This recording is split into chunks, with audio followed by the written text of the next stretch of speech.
इससे previous class के अंदर हम जो है स्वतंत्रता प्राप्ति के समय भारतीय अर्थव्यवस्था को जो है पढ़ चुके हैं। तो उसमें हमने पढ़ा कि भाई स्वतंत्रता प्राप्ति के समय डिफरेंट डिफरेंट सेक्टर के अंदर, कृषि क्षेत्र के अंदर, औद्योगिक क्षेत्र के अंदर, इंफ्रास्ट्रक्चर, विदेशी व्यापार, हर सेक्टर के हमारे किस तरीके के हालात थे और अंग्रेजों ने क्या क्या पॉजिटिव इफेक्ट हमको देखने के लिए मिले, क्या क्या नेगेटिव इम्पैक्ट हमको देखने के लिए मिले। ये सारी की सारी चीजें हम पढ़ चुके हैं। अब हमें क्या पढ़ना है? हमें ये पढ़ना है कि भाई चलो वो तो जो है, वो तो हमारी अर्थव्यवस्था का मोस्टली नेगेटिव इफेक्ट ही हमको देखने के लिए मिले हैं। उसमें पॉजिटिव इफेक्ट तो बहुत ही कम हमको जो है देखने के लिए मिले हैं। तो हमको ये पढ़ना है कि अब हम जब 1947 में सबसे पहले हमें आज़ादी मिली 1947 में, तो उसके बाद हमारी जो गाड़ी थी वो भी ये ट्रैक पे नहीं थी। उसको ट्रैक पे लाने के लिए कई सारे उद्देश्य को हमको जो है अचीव करना था। बट वो सारे के सारे उद्देश्य एक साथ अचीव नहीं हो सकते थे। ठीक है। तो इस चैप्टर के अंदर हम पढ़ेंगे कि टाइम पीरियड क्या है, 1950 से लेके 1990। इस टाइम पीरियड के बीच में हमने प्राथमिक क्षेत्र, द्वितीय क्षेत्र, तृतीय क्षेत्र, हर सेक्टर के अंदर क्या क्या चीजें करी, क्या क्या पॉलिसी को अपनाया ताकि हमारी गाड़ी जो है वो ट्रैक पर आ सके। तो सबसे पहले हम ये पढ़ेंगे पंचवर्षीय योजनाएं, 5 ईयर प्लान, ये सब क्या होता है। ठीक है। लेकिन इस पे जो एमसीक्यू क्वेश्चन आ रहे हैं उसमें ये कृषि क्षेत्र के किस तरीके के हालात थे।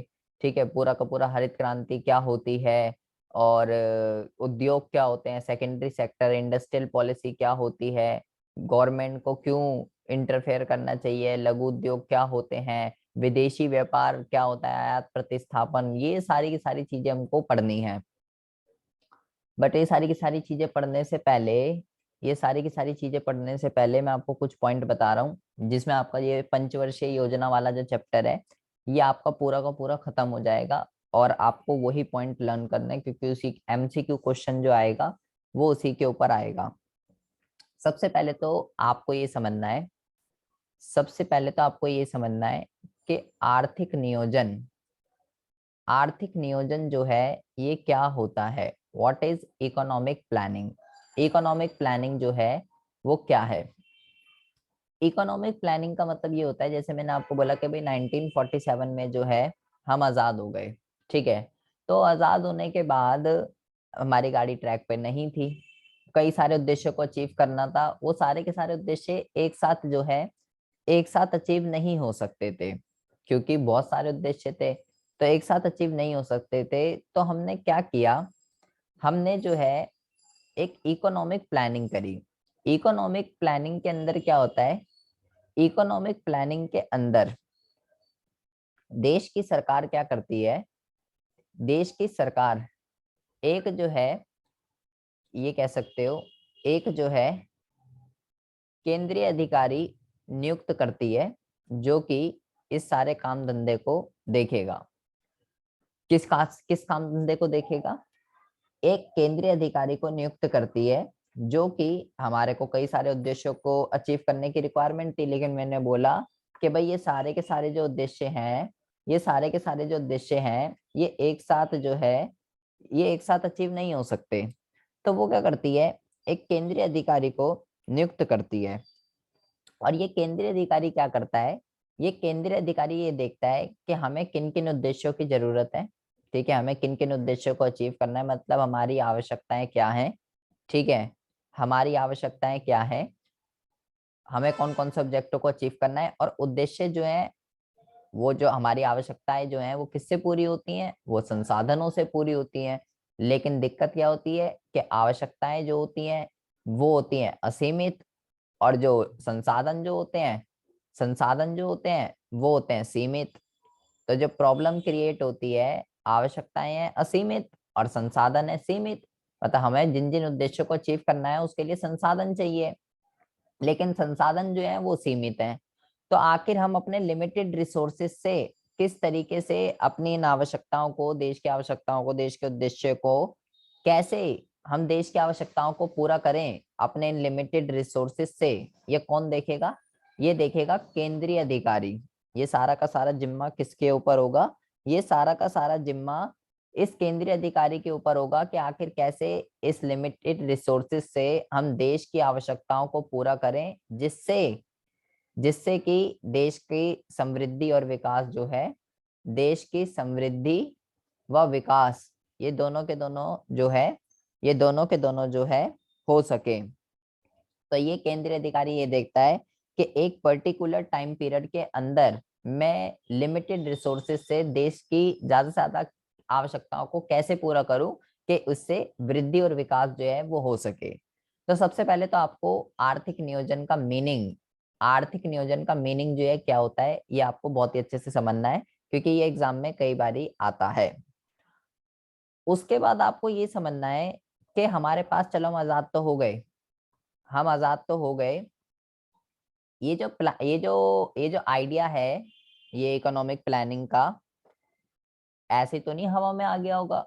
ये कैसे आया भारत के पास ये आइडिया कि हम जो है ऐसा करते हैं, एक केंद्रीय अधिकारी नियुक्त करते हैं और ये सारा का सारा काम धंधा देखेगा एक पर्टिकुलर टाइम में, जितने भी सीमित संसाधन है। तो आपको सबसे पहले तो क्या ध्यान रखना है, आपको सबसे पहले तो ये ध्यान रखना है आर्थिक नियोजन का जो है, आर्थिक नियोजन का जो है क्या अर्थ होता है। सबसे पहली बात तो आपको ये ध्यान रखनी है। दूसरा आपको ये ध्यान रखना है, ये जो आइडिया है ना आर्थिक नियोजन का, ये जो आइडिया है, ये भारत के पास कहाँ से आया है, किस देश से भारत के पास ये आइडिया आया है। तो आपको ये ध्यान रखना है, इसका नाम है सोवियत संघ। सोवियत संघ जो है इस चीज को पहले ही अडॉप्ट कर चुका था। सोवियत संघ ने इस चीज को 1928 1928 में वो इकोनॉमिक प्लानिंग को पहले ही रन कर चुका था। और जब तक हम आजाद हुए 1947 में, हमने ये तो डिसीजन 1950 में लिया था, उनने 1928 में ले लिया। वो 22 साल जो है, वो 22 साल पहले ही पूरे कर चुका था। तो उसका अच्छा खासा चल रहा था, सक्सेसफुल रन हो रहा था, देश वृद्धि और विकास कर रहा था। तो भारत के पास भी ये आइडिया सोवियत संघ से ही आया कि भाई वो बंदा 20-22 साल से बढ़िया काम कर रहा है, ये बढ़िया चल रहा है, तो हम भी जो है इसी चीज को अपनाएंगे। तो आर्थिक नियोजन क्या होता है, और ये आइडिया भारत के पास कहाँ से आया कि हम भी ऐसे ही करेंगे, सोवियत संघ से आया। सोवियत संघ ने 1928 में इस चीज को अडॉप्ट किया था और अपनी पहली पंचवर्षीय योजना जो है, उसने अपनी पहली पंचवर्षीय योजना उसने जो है 1928 में लागू कर दी थी। ये आपको जो है सबसे पहले ध्यान रखना है, इसको लिख लीजिए। उसके बाद आपको ये ध्यान रखना है, चलो जी ये तो हो गया। उसके बाद हमारे को ये ध्यान, भाई हम आजाद हुए तो सबसे बड़ी दिक्कत ये थी कि हम कौन सी अर्थव्यवस्था को अपनाएं। पहली बात तो अर्थव्यवस्था क्या है, अर्थव्यवस्था एक ऐसी प्रणाली है, एक ऐसा सिस्टम है जो लोगों को जीविका प्रदान करता है, काम धंधा रोजी रोटी प्रदान करता है। तो हमारे पास सबसे बड़ी प्रॉब्लम ये थी कि किसको अपनाएं। तीन तरीके की अर्थव्यवस्थाएं होती हैं, एक होती है पूंजीवाद, एक होती है समाजवाद, और एक होती है आपकी मिश्रित। तो हमारे पास सबसे बड़ी प्रॉब्लम ये थी कि हम जो है किस अर्थव्यवस्था को अपनाएं। पूंजीवाद के अंदर केवल निजी क्षेत्र होता है, सारा का सारा कंट्रोल प्राइवेट के पास होता है, सरकारी के पास नहीं होता, उद्देश्य लाभ कमाना होता है। समाज, इसको कहते हैं कैपिटलिज्म। सोशलिज्म इकोनॉमी जो होती है, यहाँ पूरा का पूरा कंट्रोल सार्वजनिक क्षेत्र के पास होता है, सरकार के पास होता है, उद्देश्य सामाजिक कल्याण करना होता है। और तीसरा जो होता है वो होता है इन दोनों का ही मिश्रण, जिसमें निजी क्षेत्र भी काम करता है, सार्वजनिक क्षेत्र भी काम करता है, दोनों के दोनों क्षेत्र मिलकर काम करते हैं। निजी क्षेत्र अपना लाभ कमाता है, सार्वजनिक क्षेत्र अपना सामाजिक कल्याण करता है, और दोनों मिलकर काम करते हैं, देश का विकास करते हैं। तो हमारे पास प्रॉब्लम ये थी, हम कौन सी अर्थव्यवस्था को अपनाएं, पूंजीवाद समाजवाद मिश्रित। तो आपको ये ध्यान रखना है, हमने कौन सी अर्थव्यवस्था को अपनाया, इसको। भारत की और पाकिस्तान की जो अर्थव्यवस्था है वो मिश्रित अर्थव्यवस्था का एग्जाम्पल है। दो क्वेश्चन इसके ऊपर बनते हैं कि भारत की अर्थव्यवस्था कौन सी है, या ऐसा क्वेश्चन आ जाता है कि जिस अर्थव्यवस्था के अंदर निजी क्षेत्र और सार्वजनिक क्षेत्र दोनों मिलकर काम करते हैं, उस अर्थव्यवस्था को जो है क्या कहते हैं। तो ये आपको ध्यान रखना है, उस अर्थव्यवस्था को मिश्रित कहते हैं। या ऐसे भी आ सकता है, जिस अर्थव्यवस्था में केवल सार्वजनिक क्षेत्र काम करता है उसको क्या कहते हैं, जिस अर्थव्यवस्था में केवल निजी क्षेत्र काम करता है उसको क्या कहते हैं। तो इस तरीके का क्वेश्चन भी एग्जाम में आ सकता है। फिर हम बात करते हैं कि भाई ये आइडिया हमने 1950 में अडॉप्ट किया, ठीक है। तो मैंने बोला एक केंद्रीय अधिकारी, एक केंद्रीय अधिकारी जो है नियुक्त किया जाता है, जो ये सारा का सारा जिम्मा जो है देखता है। तो आपको ये ध्यान रखना है केंद्रीय अधिकारी कौन है। यहाँ पे हम लिखते हैं 1950 में, 1950 में यहाँ पे हम लिख देते हैं 1950 से लेके 2015 तक, 1950 से लेके 2015 तक जो केंद्रीय अधिकारी था, जो केंद्रीय अधिकारी था भारत का, जो ये सारा का सारा काम देखेगा, इसका जो नाम था ये था योजना आयोग। ये आपको ध्यान रखना है, योजना आयोग। योजना आयोग जो है, सरकार ने योजना आयोग का गठन किया, ये ऑर्गेनाइजेशन है, ये हमारा केंद्रीय अधिकारी था जो कि ये सारा का सारा काम देखेगा एक पर्टिकुलर टाइम पे, देश के लिमिटेड संसाधनों को देखते हुए, देश की आवश्यकताओं को देखते हुए मेरे को किन किन उद्देश्य को अचीव करना है। सबसे पहले हमने जो है, सबसे पहले हमने 15 मार्च 1950 में, 15 मार्च 1950 में सबसे पहले हमने क्या किया, योजना आयोग का, योजना आयोग का गठन किया। ये डेट आपको, ये डेट आपको ध्यान रखनी है कि प्लानिंग कमीशन कहते हैं इसको इंग्लिश में, ठीक है। प्लानिंग कमीशन इसको इंग्लिश में कहते हैं। तो प्लानिंग कमीशन की जो स्थापना है वो कब हुई थी, प्लानिंग कमीशन की जो स्थापना है ये 1950 में हुई थी। सबसे पहली बात तो आपको इतनी ध्यान याद रखना है, ये 5 पॉइंट। अच्छा, अब हम बात करते हैं तो ये प्लानिंग कमीशन क्या करेगा, ये प्लानिंग कमीशन ये देखेगा भाई कई सारे ऑब्जेक्टों को अचीव करना था, कुछ शॉर्ट टर्म ऑब्जेक्ट थे, कुछ लॉन्ग टर्म ऑब्जेक्ट थे। तो हमने अपने उद्देश्य को 5-5 सालों में डिवाइड कर दिया, जिसको हम 5 ईयर प्लान या पंचवर्षीय योजनाओं के नाम से जानते हैं। जो लॉन्ग टर्म ऑब्जेक्ट हैं, कुछ लॉन्ग टर्म ऑब्जेक्ट हैं, कुछ शॉर्ट टर्म ऑब्जेक्ट हैं, और सब उसको जो ऑब्जेक्ट जैसे अचीव हो सके।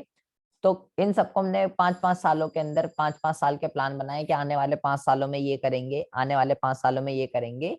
तो इस तरीके से प्लानिंग कमीशन ने काम किया, जिसको हम पंचवर्षीय योजनाओं के नाम से, जिसको हम पंचवर्षीय योजनाओं के नाम से जानते हैं। तो अगर वो आपसे पूछ ले, प्लानिंग कमीशन हमने स्टैब्लिश करी, अगर आपसे वो पूछ ले कि योजना आयोग की स्थापना किसने की, योजना आयोग की जो स्थापना है, योजना आयोग की जो स्थापना है वो किसने की, तो आपको ये ध्यान रखना है जवाहरलाल नेहरू, जवाहरलाल नेहरू ने जो है, जवाहरलाल नेहरू ने जो है योजना आयोग की स्थापना जो है की थी। ये आपको ध्यान रखना है, ये सब 1 मार्क्स से क्वेश्चन है जो मैं आपको बता रहा हूं। आपको ये ध्यान रखना है कि योजना आयोग का अध्यक्ष कौन होता है, योजना आयोग का जो अध्यक्ष है, योजना आयोग का जो अध्यक्ष है वो कौन होता है। तो योजना आयोग का जो अध्यक्ष होता है वो होता है प्राइम मिनिस्टर, ठीक है। ये आपको ध्यान रखना है। प्रधानमंत्री जो है, प्रधानमंत्री जो है वो योजना आयोग का अध्यक्ष होता है।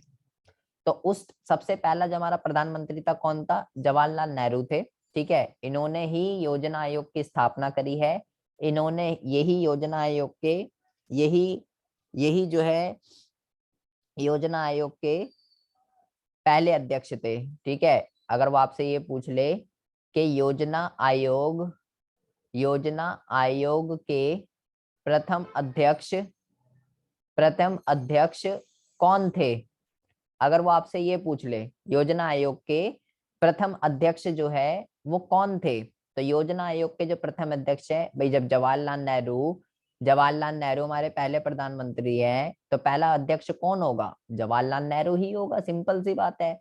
उन्होंने ही योजना आयोग की स्थापना करी, योजना आयोग का अध्यक्ष प्रधानमंत्री होता है जो भी होगा, तो पहला प्रधानमंत्री जवाहरलाल नेहरू था, तो सिंपल सी बात है योजना आयोग का जो सबसे पहला अध्यक्ष है वो कौन होगा, वो जो है, वो जो है जवाहरलाल नेहरू ही थे।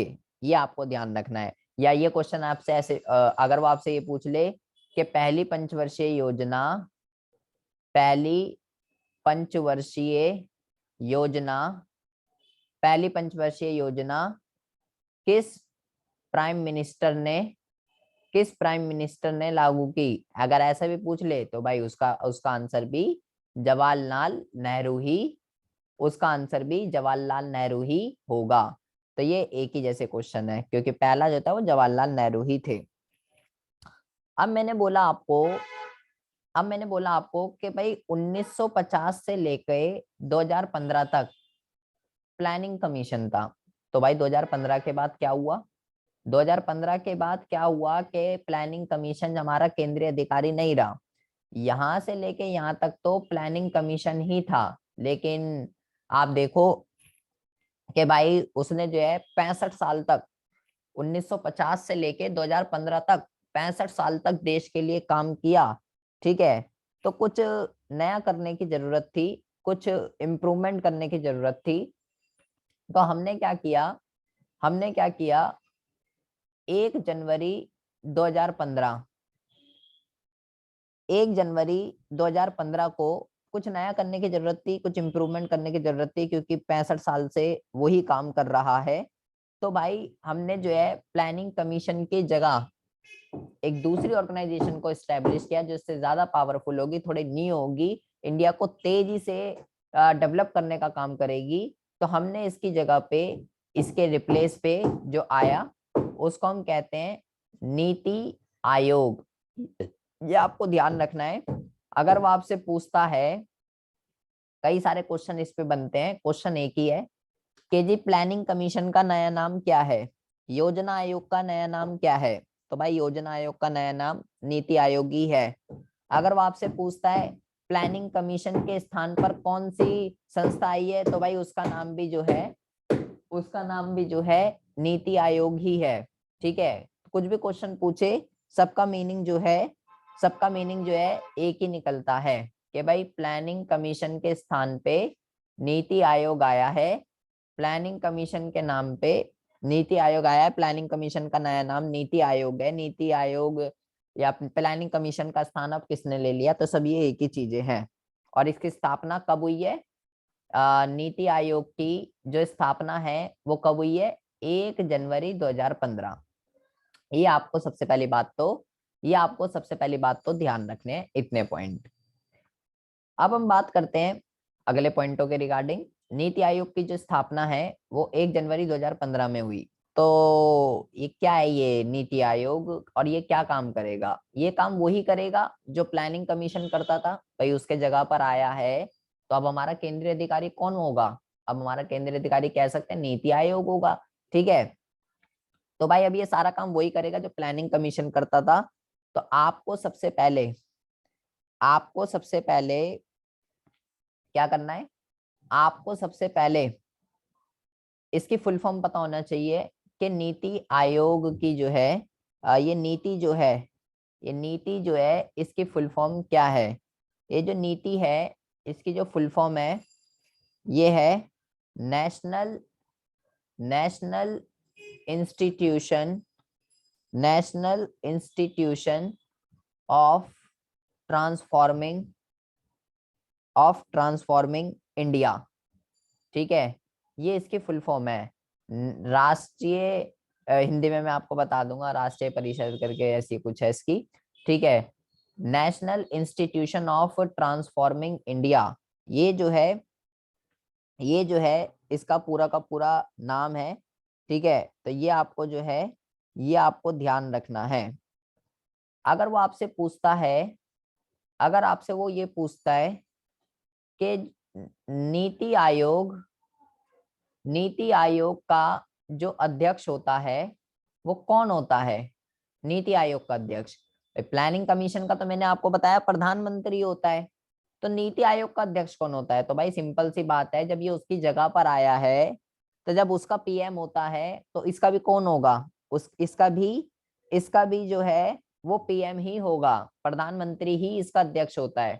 अगर वो आपसे ये पूछ ले कि वर्तमान में नीति आयोग का जो अध्यक्ष है वर्तमान में नीति आयोग का जो अध्यक्ष है वो कौन है? तो अभी प्रधानमंत्री कौन है? अभी प्रधानमंत्री नरेंद्र मोदी है। अभी प्रधानमंत्री नरेंद्र मोदी है। तो अभी नीति आयोग का अध्यक्ष कौन होगा? अभी नीति आयोग का अध्यक्ष प्रधानमंत्री नरेंद्र मोदी जो है वो होंगे। तो नीति आयोग क्या है, इसका पूरा नाम, ये कब आया, इसका अध्यक्ष कौन होता है और वर्तमान में इसका अध्यक्ष कौन है, ये सारी की सारी बातें आपको सबसे पहली बात तो ध्यान रखनी है। प्लानिंग कमीशन के रिगार्डिंग आपको सारी की सारी बातें ध्यान रखनी है एंड नीति आयोग के रिगार्डिंग ध्यान रखना है। और बिल्कुल इसी तरीके से एक और ऑर्गेनाइजेशन है जिसका नाम है एनडीसी, नेशनल डेवलपमेंट काउंसिल। अब इसका नाम भी डेवलपमेंट है, या ये सब डेवलपमेंट के लिए काम कर रहे हैं भारत की। प्लानिंग कमीशन भी, नीति आयोग भी, एनडीसी भी। तो ये सब जो भी डिसीजन वगैरह लेते हैं, नीति आयोग वगैरह, प्लानिंग कमीशन वगैरह सब और एनडीसी वगैरह, ये सब मिल बांट के क्या जी फाइनल डिसीजन ले लिया जाए, कर दो। तो नेशनल डेवलपमेंट काउंसिल की जो स्थापना है ये कब हुई थी, ये आपको ध्यान रखना है। 6 अगस्त 6 अगस्त 1952 को 6 अगस्त 1952 को NDC, national development council, Hindi में इसको कहते हैं राष्ट्रीय विकास राष्ट्रीय विकास परिषद, ये इसका नाम है हिंदी में। तो राष्ट्रीय विकास परिषद की जो स्थापना है वो 6 अगस्त 1952 में हुई थी। सबसे पहली बात तो आपको ये 15 पॉइंट जो है बहुत ही ज्यादा ध्यान से रखने हैं। 3 ऑर्गेनाइजेशन के बारे में मैंने आपको बताया है, एनडीसी के रिगार्डिंग, नीति आयोग के रिगार्डिंग और प्लानिंग कमीशन के रिगार्डिंग। ये वो पॉइंट हैं जिसके ऊपर एमसीक्यू क्वेश्चन आ रहे हैं और इसी में से ही एमसीक्यू क्वेश्चन आएंगे। हमें पढ़ना कुछ नहीं है इस चैप्टर के अंदर, ये सारे पॉइंट आपको ध्यान रखने हैं क्योंकि इसी पे से ही एमसीक्यू बनेगा। अब होता क्या है, ठीक है जी, हमने अपना केंद्रीय अधिकारी नियुक्त कर लिया 1950 के अंदर, जो ये सारा का सारा काम देखेगा और 5-5 साल के प्लानों को लागू करेगा, पंचवर्षीय योजनाओं को लागू करेगा। क्या आने वाले 5 सालों में हम ये करेंगे, आने वाले 5 सालों में हम ये करेंगे, सब प्लानिंग कमीशन जो है वो देखेगा। तो आपको ये ध्यान रखना है कि भारत ने फर्स्ट 5 ईयर प्लान, पहली पंचवर्षीय योजना जो है, पहली पंचवर्षीय योजना जो है वो कब लागू करी थी भाई? 1950 में तो हमने प्लानिंग कमीशन को स्टैब्लिश किया। तो पहली पंचवर्षीय योजना भारत ने जो लागू करी थी वो करी थी 1 अप्रैल 1951 से लेके 31 मार्च 1956। 5-5 सालों के होते हैं तो 5 साल का रहेगा। फाइनेंशियल ईयर होता है ये, 1 अप्रैल से लेके 31 मार्च तक वित्तीय वर्ष इसको कहते हैं। तो 1 अप्रैल 1951 से लेके 31 मार्च 1956, ये हमारी पहली पंचवर्षीय योजना का टाइम पीरियड था। और इसका जो उद्देश्य था, जो पहले 5 ईयर प्लान का जो उद्देश्य था वो था कि कृषि के उत्पादकता में वृद्धि करना, कृषि की उत्पादकता में वृद्धि करना, कृषि की उत्पादकता में वृद्धि, प्राइमरी सेक्टर के अंदर किस तरीके से प्रोडक्शन के अंदर इंक्रीमेंट करी जाए, ये हमारा पहली 5 ईयर प्लान का जो है उद्देश्य था। तो अगर पहले वाले का ये था, सबका याद नहीं रखना आपको, तो दूसरे वाला टाइम पीरियड कब शुरू होगा? सेकंड 5 ईयर प्लान जो है, सेकंड 5 ईयर प्लान जो है भैया 1956 में खत्म हुआ, 31 मार्च 1956 को। तो दूसरा प्लान कब शुरू होगा? 1 अप्रैल 1956 से लेके 31 मार्च 1961, ये दूसरा प्लान है। और इस प्लान का क्या उद्देश्य था? इस प्लान का जो उद्देश्य था वो था औद्योगिकरण, कह सकते हो। औद्योगिकरण का मतलब होता है नए नए उद्योगों को लगाना, औद्योगिकरण कहलाता है। ठीक है, नए नए उद्योगों को लगाना औद्योगिकरण औद्योगिकरण कहलाता है। ठीक है, मतलब कि सरकार ने पहले वाली इसमें तो प्राथमिक क्षेत्र पे फोकस किया, और द्वितीयक क्षेत्र पे फोकस किया, जिसके अंदर उद्योग वगैरह आते हैं। फिर आपको ये ध्यान रखना है बेटा कि ये जो प्लान है, दूसरी पंचवर्षीय योजना का टाइम पीरियड ये है, इसको औद्योगिकरण कहते हैं। इसका दूसरा नाम,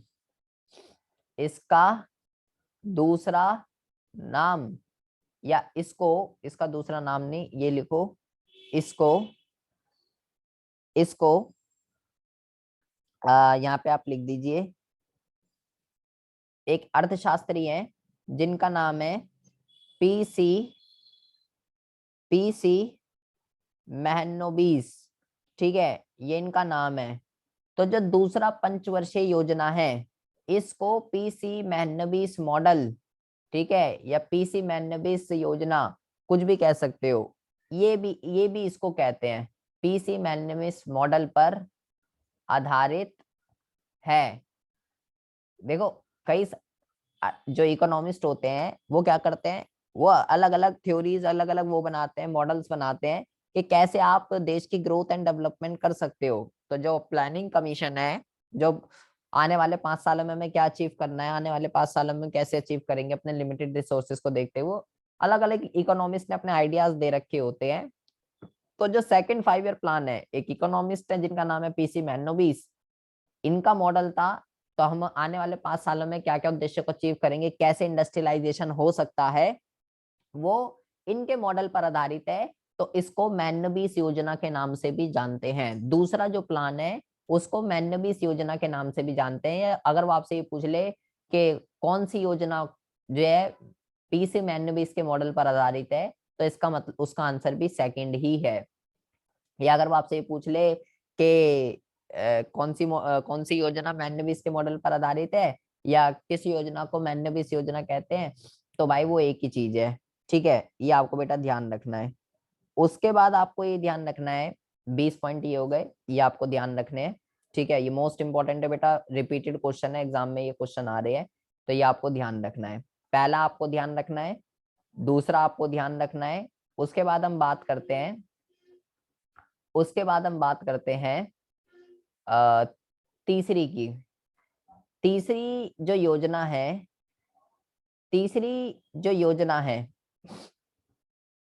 आपको ये ध्यान रखना है, जो तीसरी योजना है, यहाँ पे हम लिखते हैं थर्ड 5 ईयर प्लान। जो थर्ड 5 ईयर प्लान है, उसका टाइम पीरियड क्या होगा, थर्ड 5 ईयर प्लान का जो टाइम पीरियड होगा, वो होगा 1 अप्रैल 1961 से लेके 31 मार्च 1966। ये जो है इसका टाइम पीरियड होगा। ठीक है, तो आपको ये ध्यान रखना है कि तीसरे वाले को इसको जो है गैडगिल योजना के नाम से जानते हैं। अगर वो आपसे ये पूछ ले कि भाई किस योजना को गैडगिल योजना के नाम से जाना जाता है, तो आपको बोलना है थर्ड योजना को गैडगिल योजना के नाम से जाना जाता है। क्वेश्चन ये है, ये गैडगिल क्या दिक्कत परेशानी है, ये गैडगिल क्या होता है। गैडगिल कोई ऐसा कोई हुआ चीज नहीं है। गैडगिल एक व्यक्ति है। ठीक है, जब थर्ड 5 ईयर प्लान जब लागू हुआ था, तो उस टाइम पे जो प्लानिंग कमीशन के जो डिप्टी चेयरमैन थे, उनका नाम गैडगिल है। ठीक है, जब थर्ड 5 ईयर प्लान लागू हुआ तो उस टाइम पे प्लानिंग कमीशन के जो डिप्टी चेयरमैन थे, उनका नाम गैडगिल है। तो इसलिए इस योजना को गैडगिल योजना के नाम से इसलिए इस योजना को गैडगिल योजना के नाम से जानते हैं। तो हमने बेटा 1951 से लेके 1966 तक 1951 से लेके 1966 तक तीन प्लान जो है हम अपना चुके थे। ठीक है, लेकिन जब ये तीसरा प्लान जब ये चल रहा था, ये तीसरा, हम 5-5 साल के 3 प्लान हमने अपना चुके, लेकिन जब ये तीसरा प्लान चल रहा था गैडगिल योजना वाला, तो उस टाइम पे बेटा वर्ल्ड वॉर भी चल रहा था, ठीक है, जिसकी वजह से सारा का सारा ध्यान वर्ल्ड वॉर की तरफ ही था। तो ये जो प्लान था तीसरा, ये जो तीसरा प्लान था, जो इसके उद्देश्य थे कि इस प्लान के अंदर ये करेंगे, इस प्लान के अंदर वो करेंगे, हमें वो नहीं जानना, ये प्लान पूरी तरीके से फेल हो गया। कि भाई मान लो उसने बोला कि भाई आने वाले 5 साल में जीडीपी की जो ग्रोथ है वो इस रेट से होगी, तो उस रेट से नहीं हुई, ये प्लान पूरी तरीके से फेल हो गया, जिसका रीजन जो है वर्ल्ड वॉर था, ठीक है, वर्ल्ड, क्योंकि ध्यान सारा वर्ल्ड वॉर की तरफ था, तो सरकार देश की तरफ कम वर्ल्ड वॉर की तरफ ज्यादा ध्यान दे रही थी, तो ये प्लान जो है पूरी तरीके से फेल हो गया। हम इसको अचीव नहीं कर पाए, इसके अंदर जो जो उद्देश्य थे वो हमारा केंद्रीय अधिकारी नहीं कर पाया, अचीव नहीं कर पाया, जिसकी वजह से इस प्लान के फेलियर की वजह से फिर हमें सोचना पड़ा कि अब हम क्या करें। तो हमने फिर हमने जो है 5 साल का प्लान नहीं अपनाया, फिर हमने एक 3 वर्षीय योजना, एक 3 साल का प्लान हमने जो है अडॉप्ट किया, जिसका टाइम पीरियड था 1 अप्रैल 1966 से लेके 1 अप्रैल 1966 से लेके 31 मार्च 1967। फिर हमने एक 3 साल का प्लान अपनाया, ये ठीक है, एक ही बारी अपनाया है 3 साल का, ठीक है, एक 3 वर्षीय प्लान, 3 साल का प्लान, मतलब इसका टाइम पीरियड क्या है, इसका टाइम पीरियड जो है ये 3 साल का है। क्यों अपनाया ये, क्योंकि तीसरा प्लान जो है वो बुरी तरीके से फेल हो गया था। और आपको क्या ध्यान रखना है, आपको ये ध्यान रखना है कि इसको जो है ना, इसको जो है प्लान हॉलीडे, इसको जो है प्लान हॉलीडे के नाम से जानते हैं। ये आपको ध्यान रखना है, इसको क्या कहते हैं, इसको हम कहते हैं प्लान हॉलीडे। अच्छा जी, ठीक है, तो आपको बेटा सबसे पहले तो इतनी बातें ध्यान रखनी है, आप इन सब चीजों को नोट डाउन करते रहिए, ये सब एग्जाम के पॉइंट ऑफ व्यू से मोस्ट इंपॉर्टेंट है, आजकल इन्हीं टॉपिकों के ऊपर जो है क्वेश्चन आ रहे हैं। तो हमने जो है एक 3 वर्षीय प्लान अपनाया, लेकिन फिर क्या हुआ, अगर वो आपसे ये पूछ ले, 3 के बाद फिर हमने 5 साल का प्लान अपनाया, ये अच्छा खासा चला, फिर हमने 5 साल का अपनाया, लेकिन जो पांचवा प्लान था, जो पांचवी पंचवर्षीय योजना जो थी, उसका टाइम पीरियड 5 साल का था, ठीक है, पांचवी पंचवर्षीय योजना जो थी उसका टाइम पीरियड 5 साल का था, लेकिन ये प्लान भी 1 साल पहले, टाइम से 1 साल पहले ही खत्म कर दिया गया, खत्म कर दिया गया। अगर वो आपसे ये पूछे कि वो कौन सी पंचवर्षीय योजना है जिसको एक अपने टाइम से 1 साल पहले ही खत्म कर दिया गया, तो आपको ये ध्यान रखना है, उस योजना का नाम है पांचवी योजना। पांचवी योजना को उस जैसे अभी उस टाइम पे वर्ल्ड वॉर चल रहा था, तो उस टाइम में भी सिचुएशन कुछ इस तरीके की थी, सरकारें आपस में, कांग्रेस कुछ कह रही थी, कोई कुछ कह रहा था, तो इसी वजह से जो पांचवा प्लान है, वैसे तो उसका टाइम 5 साल का ही था, लेकिन उसको 1 साल पहले ही, उसके टाइम पीरियड से पहले ही उसको खत्म कर दिया गया। ये आपको बेटा सबसे पहली बात तो ध्यान रखना है। अब जब इसको 5वें को खत्म कर दिया गया, तो बीच में फिर कोई सिचुएशन, कुछ तो रीजन होगा जिसकी वजह से इसको खत्म कर दिया गया, तो फिर बीच में फिर कोई प्रॉब्लम आई, जिसकी वजह से हम 5 साल का प्लान जो है वो नहीं बना पाए। फिर हमने जो है जब ये 5वें को टाइम पीरियड से पहले ही खत्म कर दिया गया, फिर हमने एक वर्षीय एक एक वर्षीय योजना, इसको जो है हमने अडॉप्ट करा, मतलब 1 साल का प्लान, केवल 1 साल का प्लान हमने अडॉप्ट करा, जिसका टाइम पीरियड था 1 अप्रैल 1979 से लेके 1980 तक, ये इसका टाइम पीरियड था। और किसके बाद अडॉप्ट करा? पांचवी योजना के बाद। पांचवी योजना के बाद उसको एक साल पहले ही खत्म कर दिया गया, उसके बाद हमने 1 साल का प्लान अपनाया। इसका टाइम पीरियड ध्यान रखना है। और किस योजना के बाद अपनाया, किस योजना के बाद अपनाया, ये आपको जो है, ये आपको जो है ध्यान रखना है। ठीक है जी, ये हो गया 1990 तक।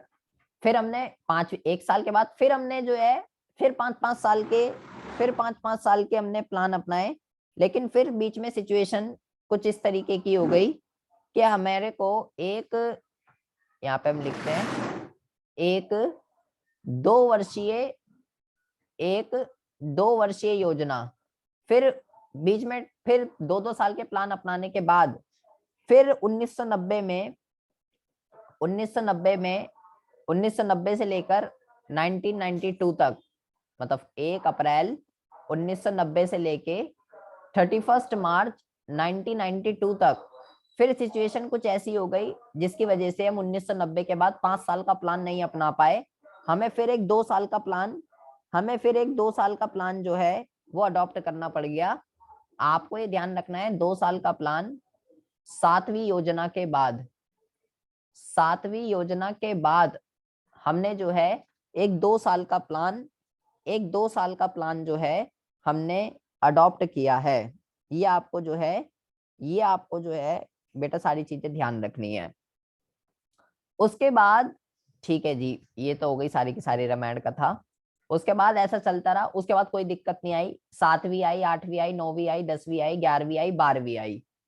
तो अब क्या हुआ, यहाँ पे लिखेंगे भारत अब तक 12 5 ईयर प्लान अपना चुका है। भारत अब तक जो है 12 पंचवर्षीय योजना अपना चुका है।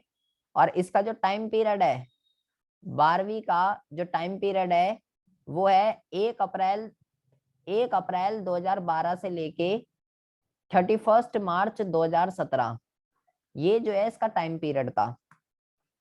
हम अब तक 12 प्लान अडॉप्ट कर चुके हैं। और जो 12वीं का जो टाइम पीरियड है, 12वीं का जो टाइम पीरियड है वो है 1 अप्रैल 2012 से लेके 31 मार्च 2017। ये इसका टाइम पीरियड है। तो क्वेश्चन ये है, 2017 के बाद ऐसा क्या हो गया कि हमने प्लान ही अडॉप्ट नहीं करे?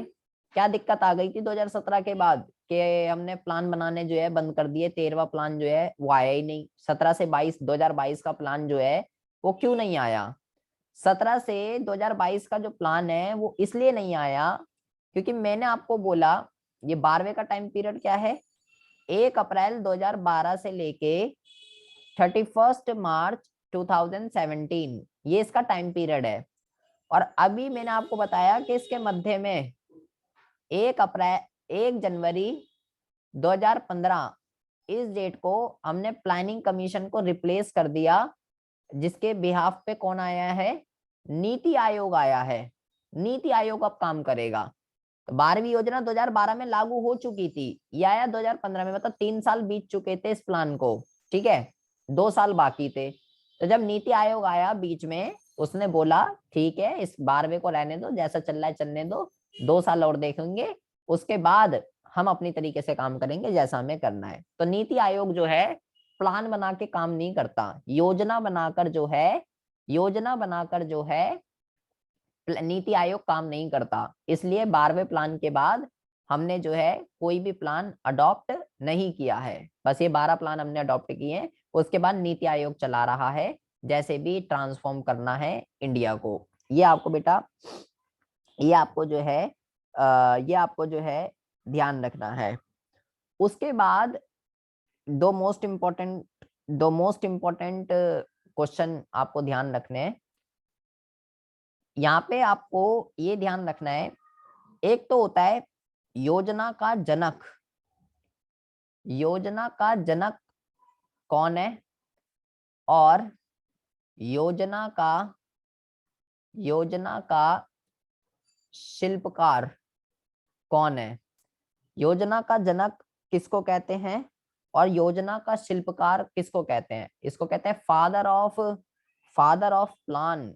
मतलब कौन था वो, कौन सा इकोनॉमिस्ट है वो ऐसा जिसने ये सब, भाई ठीक है आर्थिक नियोजन का आइडिया वहां से आ गया, लेकिन ये प्लान बनाने का ये जो आइडिया, पहली योजना जो बनी होगी कि जी आने वाले 5 सालों में 51 से 56 तक हम ये करेंगे, कृषि के अंदर ऐसे ऐसे करेंगे, कौन था जिसने इसको जनक, इसको क्रिएट, किसका इनोवेशन किया होगा।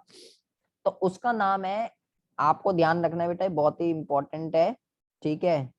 यहाँ पे हम लिख देते हैं, इनका नाम है मोक्ष गुंडम, और यहाँ पे हम लिख देते हैं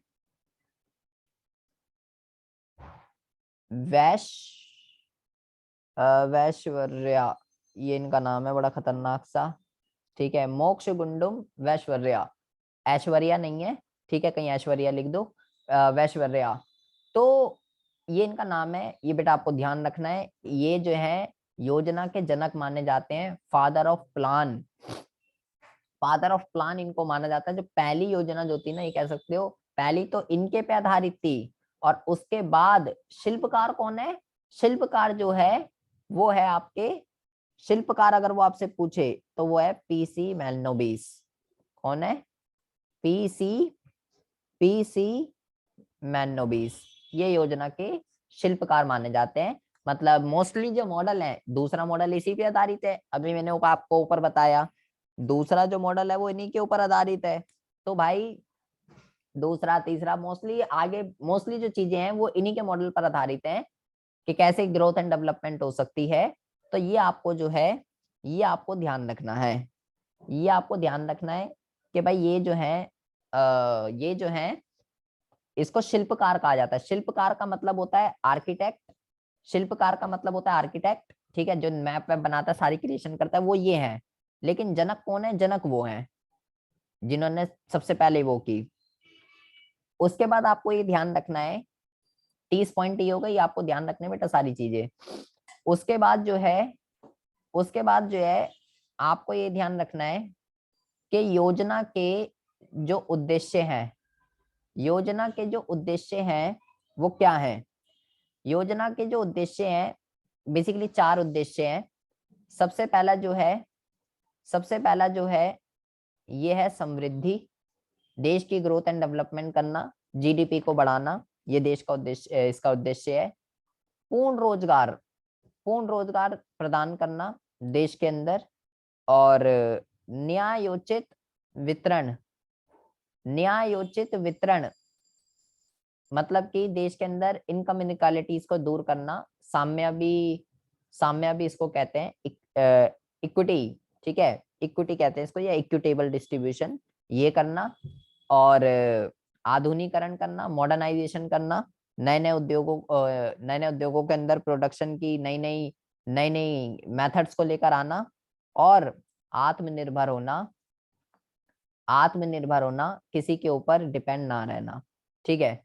आत्मनिर्भर क्यों होना, क्योंकि बेटा जब वर्ल्ड वॉर चल रहा था तो हुआ क्या था, 1965 में पहले हम क्या करते थे, यूएसए से भारत भी और पाकिस्तान भी खदान, फूड क्रॉप्स जो है वो यूएसए से लेता था, ठीक है। तो वर्ल्ड वॉर चल रहा था, तो यूएसए क्या कहता है, जब हम किसी के ऊपर डिपेंड हो जाते हैं ना बेटा, तो वो इंटरफेयर करता है।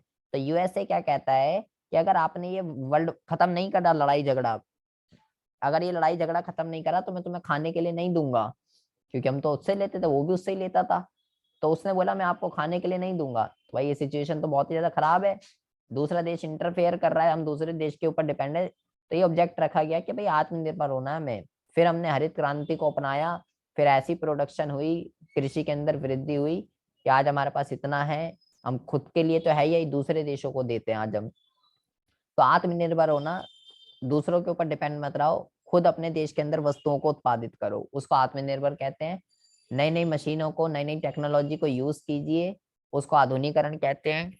देश के अंदर इनकम इनक्वालिटीज को दूर कीजिए, अमीर और गरीब के बीच के अंतर को खत्म कीजिए, लोगों को काम धंधा दीजिए और जीडीपी को ग्रोथ कीजिए। ये जो है बेटा योजना के उद्देश्य हैं, ये आपको ध्यान रखने हैं। उसके बाद हम बात करते हैं उसके बाद हम बात करते हैं कि ये आपको 31 पॉइंट हो गए। ये 31 पॉइंट आपको बेटा गोल कर पी जाने हैं, क्योंकि क्वेश्चन जो है वो इन्हीं 31 पॉइंट के ऊपर जो है एग्जाम में आने ही आने हैं। अगर बात करें, 2 पॉइंट और ध्यान रख लीजिए बस, फिर ये खत्म है चैप्टर। अगर हम बात करें इसकी सफलता की, कि हमने 1951 से लेके अब तक जो हम करते आ रहे हैं प्लान बना के, 12 प्लान अपना चुके 2017 तक, हमें मिला क्या है इसको अपनाने से? इससे हमारी सबसे पहली बात तो ये ध्यान रखनी है, राष्ट्रीय आय के अंदर वृद्धि हुई है।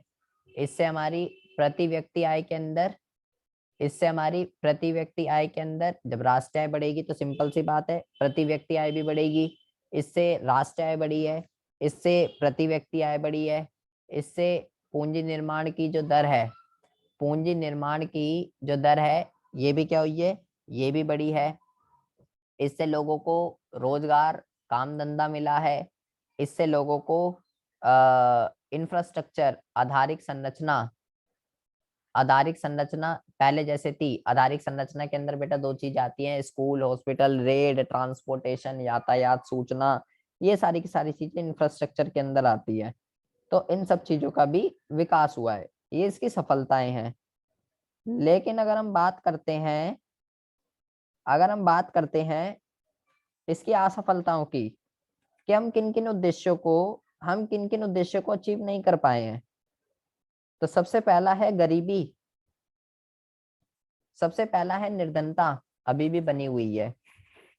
दूसरा है बेरोजगारी, अभी भी बनी हुई है।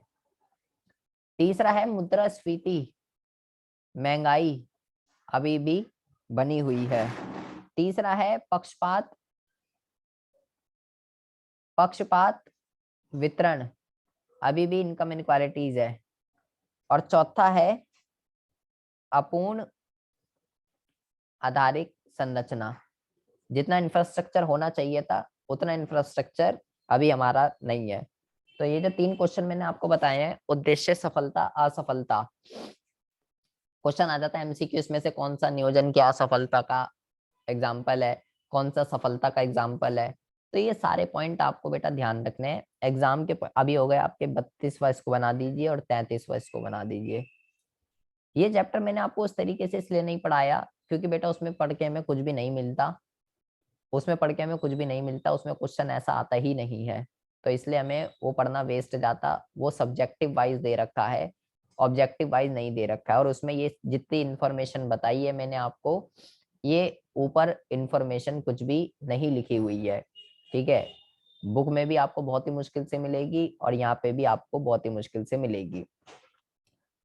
यहाँ पे अब बेटा हम सब पढ़ चुके हैं, ठीक है। पंचवर्षीय योजनाएं क्या होती हैं, कब योजना आयोग का गठन हुआ, समाजवाद, मिश्रित पूंजीवाद अर्थव्यवस्था कौन सी होती है, ठीक है। ये सारा का सारा जो है अब हम पढ़ चुके हैं।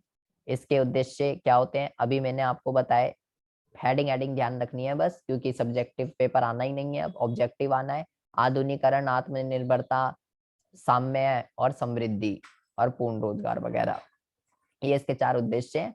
सब्जेक्टिव आना नहीं, ऑब्जेक्टिव आना है। 1 नंबर का क्वेश्चन आता है, सिर्फ हेडिंग एडिंग ध्यान रखनी है।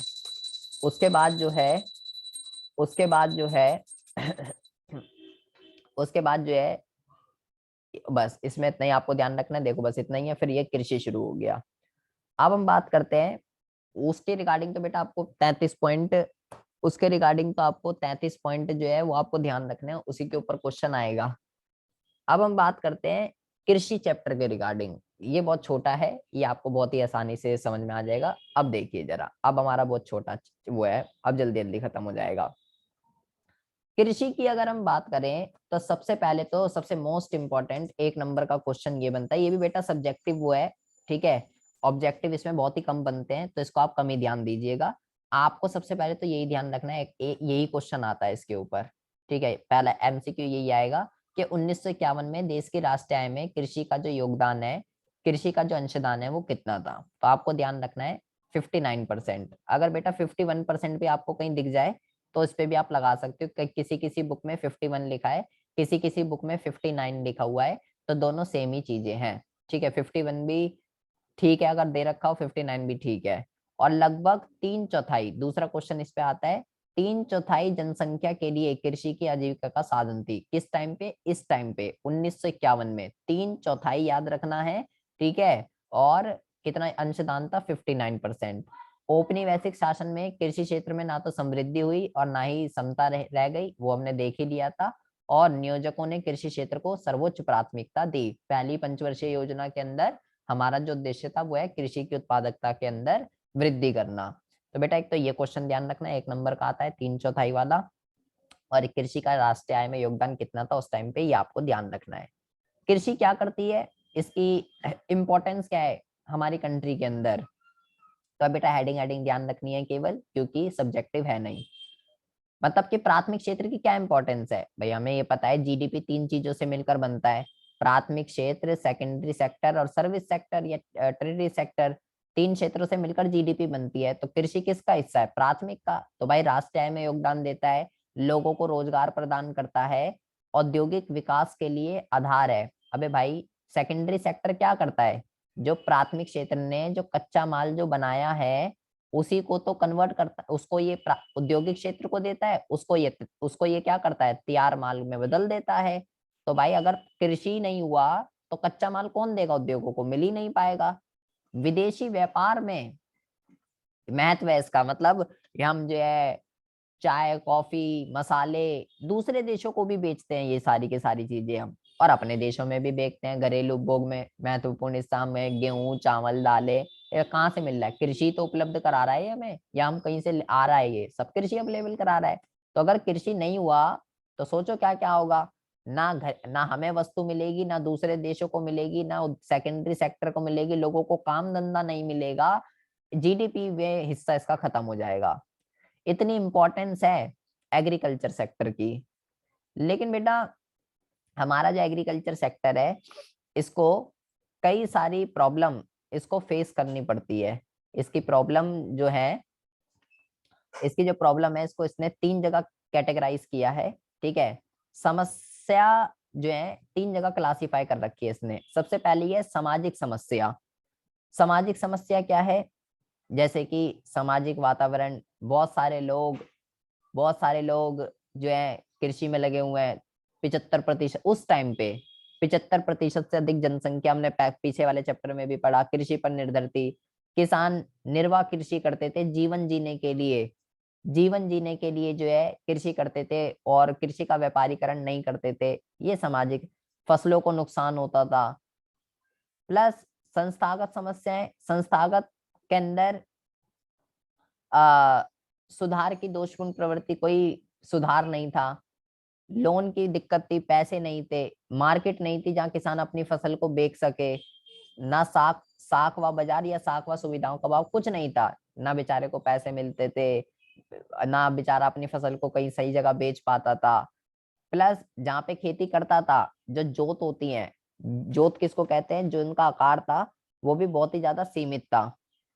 टेक्नोलॉजी के अंदर समस्या बोले, तकनीक बहुत ही ज्यादा पुरानी थी, सिंचाई साधनों का अभाव था, प्रॉपर वर्षा के ऊपर डिपेंड थे, बारिश होगी तो ठीक है, नहीं होगी तो नहीं होगी, प्रोडक्शन सूखा पड़ जाता था। तो इन सब चीजों को देखते हुए मतलब हमें ये जो समझ में आ रहा है, अगर मेन मेन पॉइंट अगर हम यहाँ पे निकालते हैं, तो हमारे एग्रीकल्चर सेक्टर को, कृषि क्षेत्र को कौन कौन सी समस्याएं देखने के लिए मिलती हैं। तो सबसे पहली जो समस्या है वो है सिंचाई की, पानी की दिक्कत है जी सबसे पहली बात तो। दूसरी जो समस्या है वो है वित्त की, पैसे की दिक्कत है। तीसरी जो समस्या है उसको कहते हैं परंपरागत परंपरागत दृष्टिकोण। इसका मतलब ये होता है कि किसान का जो नजरिया है वो केवल ये है कि निर्वाह खेती करनी है, केवल गेहूं चावल उगाना है, अपने परिवार को पालना है, उसमें उसका कोई बिजनेस वगैरह नहीं करना। प्लस जोत, छोटी जोतें, अगली जो समस्या है छोटी जोतें, और बिखरी हुई जोतें। एक तो छोटी हैं और किसानों की जो जमीन है अलग अलग जगह पे जो है वो बिखरी हुई है। और पांचवी जो दिक्कत है वो है विपणन प्रणाली का अभाव। कोई ऐसी मार्केट नहीं है जहां किसान अपनी फसल को बेच सके, उसको अच्छे दाम मिल सके। और लास्ट जो समस्या है वो है मीडिएटर है जो उनका शोषण कर रहे हैं। जैसे मैंने आपको बताया था, जमींदार, शोषक, कृषक संबंध। तो ये बेचारा ये 6 प्रॉब्लम फेस कर रहा है। पानी नहीं है, पैसा नहीं है, नजरिया वही पुराना है, पुराने इनपुट गाय भैंस उसी में लगे पड़े हैं, ठीक है, जीवन निर्वाह की खेती कर रहे हैं, और छोटी जोतें हैं बिखरी हुई हैं, बेचने के लिए मार्केट नहीं है, और जमींदार उनका शोषण कर रहे हैं। ये 6 समस्याएं टोटल किसान जो है फेस करता है हमारा एग्रीकल्चर सेक्टर। लेकिन अभी हमने देखा कि हमारे एग्रीकल्चर सेक्टर की कितनी इंपॉर्टेंस है, क्या क्या वो हमें प्रोवाइड कराता है। तो इन समस्याओं को दूर करना तो बनता है ना, क्योंकि भाई अगर वो हमें नहीं, अगर एग्रीकल्चर नहीं होगा तो ये जो इसका महत्व था, ना राष्ट्रीय आय में हिस्सा, रोजगार, उद्योग, विदेशी, घरेलू, ये सब उसका खत्म हो जाएगा।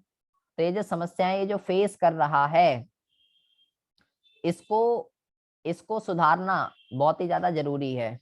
तो इसको सुधारने के लिए सरकार क्या कर रही है, कोई एक्शन ले रही है या नहीं ले रही, तो बहुत ही ज्यादा ध्यान से सुनेंगे। इन सभी समस्याओं को सुधारने के लिए 3 जगह क्लासिफाई किया जाता है। पहला कहते हैं भूमि सुधार, इसको जो है संस्थागत इसको जो है संस्थागत सुधार भी कहते हैं। ठीक है, बहुत ही ज्यादा ध्यान से सुनेंगे बेटा, मोस्ट इंपॉर्टेंट है इसके अंदर जो 3 सुधार हैं बेटा, भूमि सुधार, तकनीकी सुधार और सामान्य सुधार। भूमि सुधार को बहुत ही ज्यादा ध्यान से सुनेंगे और तकनीकी सुधार को बहुत ही ज्यादा ध्यान से सुनेंगे। भूमि सुधार का मतलब होता है किसानों को जमीन से रिलेटेड जो भी दिक्कतें हैं उसको दूर करना, जिसको संस्थागत सुधार भी कहते हैं। तो सबसे पहले तो सरकार ने क्या करा, मीडिएटरों को खत्म करा, मध्यस्थों को खत्म करा जो उनका शोषण कर रहे थे, और जमीन उनसे लेके उनको जो भी कंपनसेशन सा दिया और जमीन वापसी किसानों को दी। सबसे पहली बात तो मध्यस्थों का उन्मूलन करा, सबसे बड़ी चीज जिससे किसान बहुत बड़ी प्रॉब्लम फेस कर रहा था, जो उनका शोषण कर रहे थे। वो क्या करते थे, बहुत ज्यादा हाई रेंट चार्ज करते थे। मैंने पीछे भी आपको पढ़ाया, लगान का मतलब होता है किराया। तो भाई सरकार ने जो है फिक्स कर दिया कि भाई आप ऐसे ऐसे जो है, ऐसा नहीं जितना मर्जी आप किराया चार्ज कर सकते, जितनी भी फसल होगी, फसल का 1/3, फसल का 1/3, इससे ज्यादा किराया जो है, इससे ज्यादा किराया नहीं हो सकता, ये कर दिया सरकार ने। प्लस सरकार ने क्या किया, भू सीमा का निर्धारण प्रयोग, बहुत ही ज्यादा ध्यान से सुनेंगे बेटा। भू सीमा का निर्धारण प्रयोग का मतलब किसी बंदे के पास तो बहुत जमीन है, किसी बंदे के पास जमीन ही नहीं है, कोई भूमिहीन किसान है, कोई इतनी सारी जमीन लेके बैठा हुआ है। तो ये सिस्टम तो गलत हो गया, किसी के पास जमीन बहुत सारी है, किसी के पास जमीन ही नहीं है। तो सरकार ने क्या किया कि भाई एक बंदे के पास मैक्सिमम इतनी लिमिट होनी चाहिए। अगर इससे ज्यादा जमीन निकली, मान लो 1 एकड़, 1 एकड़, 1 एकड़ जमीन होनी चाहिए, सरकार ने बोल दिया एक बंदे के पास 1 एकड़ जमीन होनी चाहिए। अगर उससे ज्यादा निकलेगी तो वो सरकार अपने अंडर में ले लेगी, वो जमीन सरकार की हो जाएगी और उस व्यक्ति को दे देगी जिसके पास जमीन नहीं है। इसको कहते हैं भूमि की उच्चतम सीमा। भूमि की उच्चतम सीमा फिक्स कर देना, इस पॉइंट को आप ये भी कह सकते हो, भूमि की उच्चतम सीमा, ये भी आप इसको कह सकते हो। फिर है जोतों की चकबंदी। चकबंदी का क्या मतलब होता है, चकबंदी अभी मैंने ऊपर पढ़ाया, किसानों की समस्या क्या है, छोटी और बिखरी जोतें, जमीन है लेकिन इधर उधर बिखरी हुई है। ठीक है, तो भाई वो बिखरी हुई जमीनों को एक ही जगह पे प्रोवाइड करा देना, एक ही जगह भूमि उपलब्ध करा देना, एक ही जगह भूमि उपलब्ध करा देना क्या कहलाता है, चकबंदी कहलाता है। क्योंकि उसकी दिक्कत थी, एक तो जोतें छोटी हैं, आधा टुकड़ा इधर है जमीन का, आधा टुकड़ा उधर है, आधा टुकड़ा उधर है, ऐसे दिक्कत आ रही थी उसको। तो सरकार ने क्या करा, सब एक ही जगह, भाई मान लो आपकी एक जमीन यहाँ है, एक यहाँ है, एक यहाँ है, तो ये दिक्कत है ना। अगर आपको एक ही जगह पे मिल जाए तो बढ़िया मजे आ जाएंगे, आप बढ़िया एरिया हो गया, बड़ी मशीनों का यूज कर सकते हो, कॉस्ट आपकी सस्ती आएगी, उसको चकबंदी कहते हैं। और सहकारी खेती का मतलब होता है मिलजुल के खेती करना, इसको सहकारी खेती कहते हैं। बेटा बहुत ही ज्यादा ध्यान से सुनेंगे, लैंड रिफॉर्म बहुत ही ज्यादा इंपॉर्टेंट है एग्जाम के पॉइंट ऑफ व्यू से। जमीन से रिलेटेड क्या क्या प्रॉब्लम थी, मीडिएटर को खत्म करा, किराया फिक्स करा, 1/3 से ज्यादा नहीं होना चाहिए, और लैंड की एक जमीन की एक सीमा फिक्स कर दी, एक बंदे के पास मैक्सिमम इतनी जमीन होनी चाहिए, ये 1 एकड़ मैंने एक एग्जांपल दिया है। अगर उससे ज्यादा निकलेगी तो वो सरकार अपने अंडर पे ले लेगी और उस व्यक्ति को दे देगी जिसके पास जमीन नहीं है। चकबंदी कर दी सरकार ने कि भाई जो आपकी इधर उधर बिखरी हुई जमीन है सब मेरे को दे दो, हम आपको एक जगह प्रोवाइड करा देंगे। और सहकारी खेती की ये जो भूमि सुधार का ये जो प्रोग्राम था बेटा, जहां ये सुधार किए गए, हुआ तो ये बिल्कुल सही डायरेक्शन में चालू था, लेकिन बात वही है सरकारी काम है, ठीक है। तो बेटा ये हुआ तो बिल्कुल सही, इसको सही दिशा में लागू किया गया था, लेकिन ये सफल नहीं हो पाया, इसको सक्सेस नहीं मिली, जिसका रीजन केवल सरकार है। सरकार ने अब लोग सरकार ने जमीन फिक्स कर दी कि एक बंदे के पास 1 एकड़ जमीन होगी, और जी अगर इससे ज्यादा निकली तो अपने अंडर में ले लूंगी मैं और उसको दे दूंगी जिसके पास नहीं है। तो लोगों ने क्या किया, अपने रिश्तेदारों में जमीनों को बांट दिया कि ले ये तेरी ये तेरी ये तेरी, फिर जमीन जाएगी कहाँ, कहीं जाएगी ही नहीं। तो भैया सरकार ने इस तरफ स्ट्रिक्टली एक्शन नहीं लिया, देखा नहीं, ज्यादा स्ट्रिक्टली बिहेवियर नहीं अपनाया। तो ये जो प्लान है आपको बेटा ध्यान रखना है, केवल केरल और वेस्ट बंगाल, केवल यही सक्सेसफुल हो पाया, और जो है ना, और ये कहीं सक्सेसफुल जो है, और ये कहीं सक्सेसफुल नहीं हो पाया। हुआ बिल्कुल सही डायरेक्शन में चालू था, लेकिन इसको सफलता केवल यही मिली और कहीं पे भी नहीं मिली।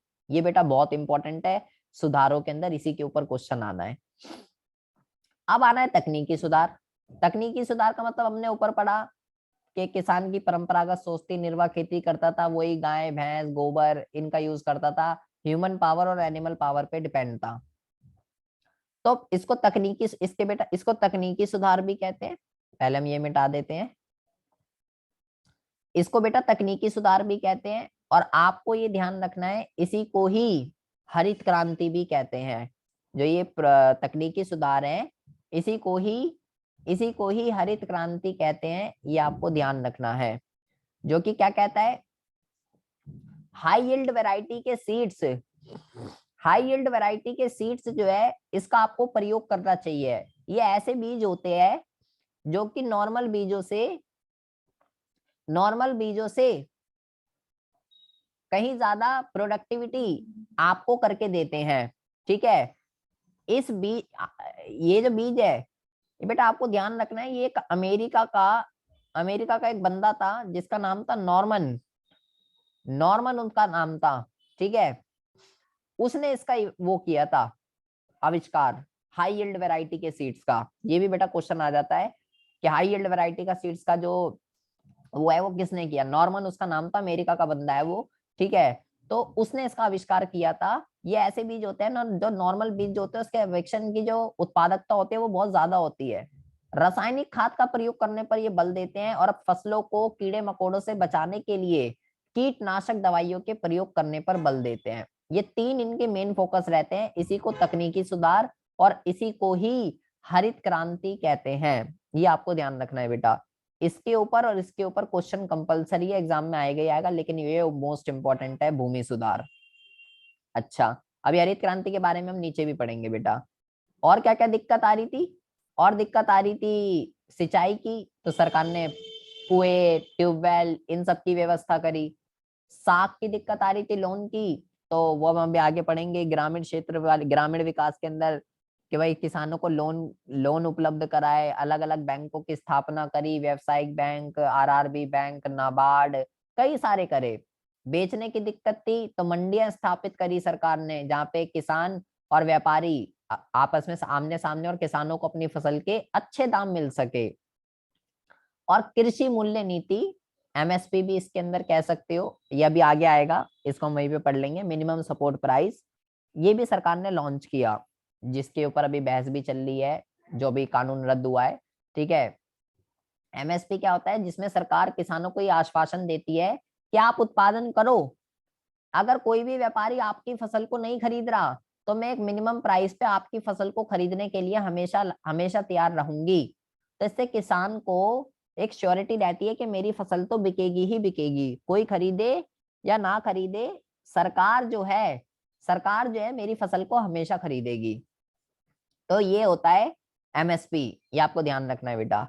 ये 3 तरीके के सुधार किए गए, उसको पानी की दिक्कत थी, पैसों की दिक्कत थी, बेचने की दिक्कत थी, ये सब आ गए सामान्य सुधार के अंदर। ठीक है, जमीन से जितनी भी रिलेटेड थी भूमि सुधार के अंदर, और टेक्नोलॉजी से रिलेटेड, इनपुट से रिलेटेड जितनी भी रिलेटेड थी वो आ गए तकनीक के अंदर। और मैंने बोला जो ये तकनीक वाला होता है ये 3 चीजों पर फोकस करता है, इसी को ही बेटा हरित क्रांति कहते हैं। तो यहाँ पे देख लीजिए थोड़ा सा हरित क्रांति क्या होती है। हरित क्रांति के संदर्भ में इसका मतलब है कृषि के उत्पादन में तीव्र वृद्धि, जो कि हाई यील्ड वैरायटी के सीड्स, रासायनिक खाद और नई टेक्नोलॉजी के प्रयोग से पूरी होती है। तो ऊपर मैंने वही बताया 3 चीजों, ये और ये, यही हरित क्रांति है। इसकी बेटा अवस्थाएं आपको ध्यान रखनी है, 60 के मध्य से 70 के मध्य, और दूसरी अवस्था ये है कब ये आई। ठीक है, मतलब 1966 के टाइम पीरियड के अकॉर्डिंगली इसको अडॉप्ट किया गया था 1966। ठीक है, ये आपको ध्यान रखना है बस। इसकी विशेषताएं की बात करें अगर हम, इसकी क्या क्या विशेषताएं हैं, हेडिंग हेडिंग ध्यान रखनी है, और इसमें कुछ भी आना नहीं है। हेड याद भी मत रखिएगा, चाहे जो वही लिखा हुआ है, कोई अलग चीज नहीं है बेटा। हाई यील्ड वैरायटी के सीड्स का प्रयोग करना, रासायनिक खाद, कीटनाशक दवाइयां और सिंचाई व्यवस्था, तो वही पॉइंट लिखे हुए हैं इसकी विशेषता में, कोई अलग पॉइंट नहीं लिखे हुए, छोड़ सकते हो आप इसको विशेषता को। हमें जो इसके अंदर पढ़ना है बेटा वो पढ़ना है ये इसकी सीमाएं, सीमाएं आपको ध्यान रखनी है बेटा। ये इसमें सबसे ज्यादा इंपॉर्टेंट है, इसके ऊपर एमसीक्यू क्वेश्चन आता है। ठीक है, आपको ये ध्यान रखना है कि ये जो है ना, कह रहा है खाद्य फसलों तक सीमित। हरित क्रांति ने केवल गेहूं और चावल, केवल इन्हीं 2 फसलों पर जो है फोकस किया, और केवल सीमित क्षेत्र पंजाब हरियाणा, यूपी, ये क्षेत्र, ये आंध्र प्रदेश, ये वाले जो क्षेत्र हैं केवल यही फोकस किया और कहीं फोकस नहीं किया, जिससे यहाँ के किसान अमीर हो गए, बाकी जगह के किसान गरीब हो गए, किसानों में असमानता हो गई। इन दोनों के ऊपर बेटा क्वेश्चन आता है। ठीक है, गेहूं और चावल पर फोकस किया और केवल लिमिटेड एरिया पंजाब हरियाणा इन्हीं पे जो है केवल इनने फोकस किया, ये आपको ध्यान रखना है। उसके बाद है इसके प्रभाव क्या देखने के लिए मिले। इसके प्रभाव हमको देखने के लिए मिले, यहाँ पे लिखा हुआ है विक्रय अधिशेष की प्राप्ति। बहुत ही ज्यादा ध्यान से सुनेंगे। अभी मैंने ऊपर आपको बताया कि हम आत्मनिर्भर थे 1965 तक, हम आत्मनिर्भर थे, यूएसए से लेते थे हम। जब उनने धमकी दे दी कि बेटा बंद कर दे लड़ाई वरना खाने के लिए नहीं दूंगा, तो फिर हमें गुस्सा आ गया, कैसे कैसे बोल दिया इनने। तो उसके बाद हमने जो है हरित क्रांति वगैरह को अपनाया, जिसका अच्छा खासा रिजल्ट, अच्छा खासा परिणाम हमको देखने के लिए मिला, और कृषि की उत्पादकता में बहुत ज्यादा वृद्धि हुई। और अब इतनी वृद्धि हुई, एक वर्ड है विक्रय अधिशेष। विक्रय अधिशेष का मतलब होता है कि जितनी भी प्रोडक्शन हुई है उसमें से अगर आपको जितना भी स्वयं उपभोग करना है, सेल्फ कंजम्पशन जितनी करनी है कर लो, उसके बाद भी जो बचता है, मान लो 10 टन उत्पादन हुआ टोटल, मुझे अपने लिए सारा कुछ अपने परिवार वगैरह के लिए 7 टन का यूज करना है, तो कितना टन रह गया, 3 टन अभी भी बच गया। तो ये जो 3 टन बचा है ये क्या कहलाएगा, विक्रय अधिशेष। मतलब खुद की कंजम्पशन के बाद भी बच गया, तो इसका मैं क्या करूं, इसको किसान जो है बाहर बेचकर क्या कर सकता है, इसको किसान जो है बाहर बेचकर लाभ कमा सकता है। हमारे पास आज बफर स्टॉक है बेटा, पहले हम दूसरे देशों से लेते थे ये सारी चीजें, आज हमारे पास इनके स्टॉक भरे पड़े हैं, इतना है कि बारिशों में भीग जाता है, रखने के लिए जगह नहीं है आज हमारे पास इसकी। लेकिन लेकिन आपको ये ध्यान रखना है बेटा, हमने इसको 1966 में अपनाया था, अब इसका प्रभाव खत्म हो गया है हरित क्रांति का। अब हमें जो है ना, अब हमें जो है दूसरी हरित क्रांति की अब हमको जरूरत है, क्योंकि तब से तो अब भैया कहाँ गए हम, कौन सी 2021 चल रहा है, तो अब इसका प्रभाव अब खत्म हो गया। शायद कभी कभार क्वेश्चन ये आ जाता है कि ये दूसरी हरित क्रांति का जो ये है एक आइडिया किसका है, किसने बोला ये, शायद अब्दुल कलाम है। आपको ध्यान रखना है, अब्दुल कलाम ने बोला था कि भैया अब जो है भारत को दूसरी हरित क्रांति की जो है अब जरूरत है। तो ये बेटा आपको ध्यान रखना है। एक क्वेश्चन इस पे ये आ जाता है कि किसानों को ना सरकार सब्सिडी देती है, आर्थिक सहायता। कृषि सब्सिडी का मतलब है किसानों को मिलने वाली सहायता, दूसरे शब्दों में बाजार दर से कम दर पर किसानों को कुछ इनपुट प्रदान करना। मतलब सरकार क्या कहती है, किसानों को जिस भी इनपुट की जरूरत है उसको आप मार्केट प्राइस से कम पे सरकार देती है, उसको सब्सिडी कहते हैं। तो बेटा ये भी एक अच्छा क्वेश्चन है, आजकल आ रहा है ये, कि किसानों को सब्सिडी देनी चाहिए या नहीं देनी चाहिए। पक्ष का मतलब देनी चाहिए, विपक्ष का मतलब नहीं देनी चाहिए। पहले हम बात करते हैं पक्ष में कि क्यों देनी चाहिए सब्सिडी। क्या है सब्सिडी? कि जो सरकार इनपुट खाद उर्वरक वगैरह जो भी यूज करता है उसको सस्ते दामों पर उपलब्ध कराना। तो कह रहा है इसलिए देनी चाहिए क्योंकि भारत में जो ज्यादातर किसान है वो गरीब हैं और सब्सिडी के बिना वो खरीद ही नहीं पाएंगे। और अगर सब्सिडी मिलती है तो इससे अमीर और गरीब के किसानों का जो असमानता है, इनके मध्य असमानता जो है, अगर अगर हम सब्सिडी को समाप्त कर देंगे तो अमीर और गरीब किसानों के बीच का जो अंतर है वो बढ़ जाएगा। तो इसलिए सब्सिडी देना जरूरी है। अब है क्यों नहीं देनी चाहिए? क्योंकि कह रहा है इसका लाभ केवल बड़े किसानों को मिलता है, इसलिए सब्सिडी नहीं देनी चाहिए। और अगर एक लिमिट क्रॉस हो जाती है ना तो फिर सब्सिडी का यूज संसाधनों का व्यर्थ होता है। मतलब कि किसान फिर जानबूझकर जो है, जो बेचार जो जिसको जरूरत भी नहीं है, अच्छा खासा रईस है, पैसे हैं, सब कुछ है, लेकिन सब्सिडी का वो बेकार यूज कर रहा है। जिसको जरूरत है उसको मिल नहीं रही, जिसको जरूरत नहीं है उसको मिल रही है।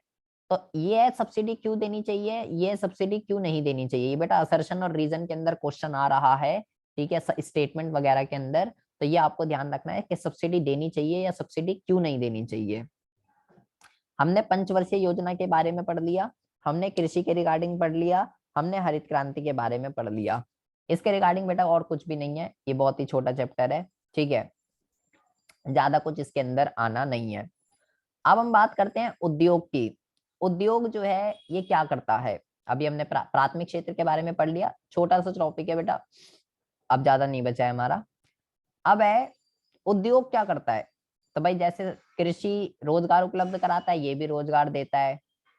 कृषि का विकास करता है, जो कृषि के अंदर जो हम नई नई मशीन यूज करते हैं, थ्रेशिंग मशीन वगैरह, ट्रैक्टर वगैरह, ये सब कहाँ से आ रहे हैं? ये उद्योग अवेलेबल करा रहा है। ठीक है, श्रम की प्राथमिक संसाधनों का ये उपयोग करता है। कृषि क्षेत्र जो कच्चा माल उपलब्ध कराता है वो जो है इसका यूज करके उसको तैयार माल में बदलता है। ठीक है, समृद्धि के लिए अधिक क्षमता उपलब्ध कराता है। इसका मतलब क्या है? इसका मतलब ये है, इसका मतलब ये है कि भाई अ, पूंजीगत वस्तुओं का निर्माण करता है, जिससे कि और नई नई वस्तुओं का, पूंजीगत वस्तु कौन सी होती है, जैसे मशीन वगैरह। तो इसमें आपको सिर्फ हेडिंग हेडिंग ध्यान रखनी है, ये इतना एग्जाम के पॉइंट ऑफ व्यू से ये इंपॉर्टेंट नहीं है, आप इसको छोड़ भी सकते हो क्योंकि सब्जेक्टिव पेपर नहीं आना, तो हेडिंग हेडिंग ध्यान रख सकते हो। हमें जो पढ़ना है, जो इसके अंदर मोस्ट इंपॉर्टेंट है, जिसके ऊपर क्वेश्चन आएगा बेटा, वो है ये आपको ध्यान रखना है। आपको ध्यान रखना है। अब देखो यहाँ पे लिखा हुआ है भारत की औद्योगिक संविधान या औद्योगिक नीति 1956। सेकेंडरी सेक्टर उद्योग खुले हैं। तो भैया एक ऐसी एक पॉलिसी जिसके अंदर उद्योग के रिगार्डिंग सारे के सारे रूल एंड रेगुलेशन लिखे रहेंगे, उसको इंडस्ट्रियल पॉलिसी कहते हैं। ठीक है, आपको ये ध्यान रखना है। सबसे पहला क्वेश्चन तो ये आता है, पहली पहली औद्योगिक नीति, पहली औद्योगिक नीति जो है वो तो 1948 में आई थी, और दूसरी औद्योगिक नीति जो है वो 1956 में आई थी। पहली आई थी 1948 में और दूसरी आई थी 1956 में। तो दो दो क्वेश्चन बनते हैं एग्जाम में एक एक नंबर के। सबसे पहले तो यही क्वेश्चन आता है कि पहली कब आई और दूसरी कब आई। तो सबसे पहले तो आपको ये ध्यान रखना है। हमें क्या पढ़ना है? हमें पढ़ना है दूसरी, जो 1956 में आई। मतलब जब हमने सेकंड 5 ईयर प्लान, जब हमने अडॉप्ट करा तो आई ये। इसमें सरकार ने क्या करा, इसकी अपनी 3 विशेषताएं हैं, बहुत ही ज्यादा ध्यान से सुनेंगे। सबसे पहली और सबसे मोस्ट इंपॉर्टेंट, जिसके ऊपर एमसीक्यू क्वेश्चन आएगा ही आएगा। सरकार ने क्या करा, सरकार ने उद्योगों को तीन उसमें क्लासिफाई कर दिया कि तीन तरीके के उद्योग होंगे, प्रथम श्रेणी, द्वितीय श्रेणी और तृतीय श्रेणी। बहुत ही ज्यादा ध्यान से सुनेंगे बेटा, ये इंपॉर्टेंट है। पहली श्रेणी के अंदर रखा 17 उद्योगों को, नंबर याद रखने हैं, जिसको केवल कौन खोल सकता है, जिसको केवल सरकार खोल सकती है। दूसरी श्रेणी के अंदर रखा 12 उद्योगों को, जिसको कौन खोल सकता है, निजी और सरकारी दोनों मिलकर खोल सकते हैं, ठीक है। लेकिन सरकारी सरकारी की पहली भूमिका होगी, निजी वाली की दूसरी होगी, सरकार आगे रहेगी। और तीसरे उद्योगों में, जिसमें किसके लिए रखा, बाकी सभी अब जितने भी रह गए वो निजी वाला खोल सकता है। ये यहाँ पे कोई नंबर नहीं है, ये निजी वाला खोल सकता है बेटा। ये मोस्ट इंपॉर्टेंट है, 3 MCQ इसके ऊपर बनते हैं। फर्स्ट, तीनों में से किसी पे भी क्वेश्चन आ सकता है। पहली कैटेगरी में कितने उद्योग हैं और इसको कौन खोल सकता है, दूसरी कैटेगरी में कितने उद्योग हैं उसको कौन खोल सकता है, और तीसरी कैटेगरी के अंदर कितने उद्योग हैं और उसको कौन खोल सकता है, ये आपको ध्यान रखना है। तो सरकार ने क्या करा, 1956 की जो औद्योगिक नीति आई, उस 1956 की जो औद्योगिक नीति आई उसकी क्या विशेषताएं हैं। सबसे पहले तो सरकार ने उद्योगों को 3 जगह क्लासिफाई कर दिया। उसके बाद सरकार ने निजी क्षेत्रों के लिए लाइसेंस लेना अनिवार्य बना दिया कि अगर कोई भी निजी वाला, कोई भी निजी क्षेत्र वाला अगर उद्योग को खोलना चाहता है तो उसे पहले लाइसेंस लेना पड़ेगा मेरे से। अगर अगर मैं लाइसेंस दूंगी तो ही वो उद्योग खोल सकता है, अदरवाइज वो उद्योग नहीं खोल सकता। सरकार ने लघु उद्योगों का विकास करा। लघु उद्योगों के विकास के लिए, ये क्या चला दिया, इसको मिटाइए। लघु उद्योगों के विकास, लघु उद्योगों के विकास के लिए सरकार ने कई सारी चीजें करी, ठीक है, कि कैसे भी करके अभी हम पढ़ेंगे। ये लघु उद्योग जो है, ये लघु उद्योग जो है ये क्या होते हैं, ठीक है, ये भी अभी आएगा। और ये बेसिकली 3 आपको ध्यान रखना है। और सरकार ने कई तरीके की औद्योगिक रियायतें, और सरकार ने कई तरीके की औद्योगिक रियायतें सरकार ने प्रदान करी। मैं यहाँ पे तीनों लिख देता हूँ, देखिए इसकी जो विशेषताएं हैं, इसकी जो विशेषताएं हैं, सबसे पहली जो विशेषता है वो है 3 श्रेणियों में, पहली विशेषता जो है वह 3 श्रेणियों में वर्गीकरण, ये इसकी सबसे पहली विशेषता है। दूसरी जो विशेषता है वो है आपकी औद्योगिक औद्योगिक लाइसेंस, ये इसकी दूसरी विशेषता है। और तीसरी जो इसकी विशेषता है वो है औद्योगिक रियायतें, ये इसकी तीसरी विशेषता है। औद्योगिक रियायतें का मतलब, सरकार ने ये बोला निजी वालों को कि अगर आप पिछड़े हुए क्षेत्रों के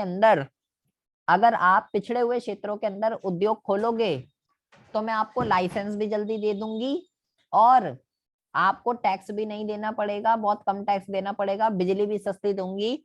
मतलब सरकार ये चाहती है कि पिछड़े क्षेत्रों का विकास हो, पिछड़े क्षेत्रों के अंदर भी उद्योग खुले, निजी वाला पिछड़े हुए क्षेत्रों के अंदर भी इंडस्ट्रीज को इस्टेब्लिश करे। इस वजह से उन्होंने क्या करा, लालच दिया निजी वालों को कि भाई ऐसे ऐसे करो।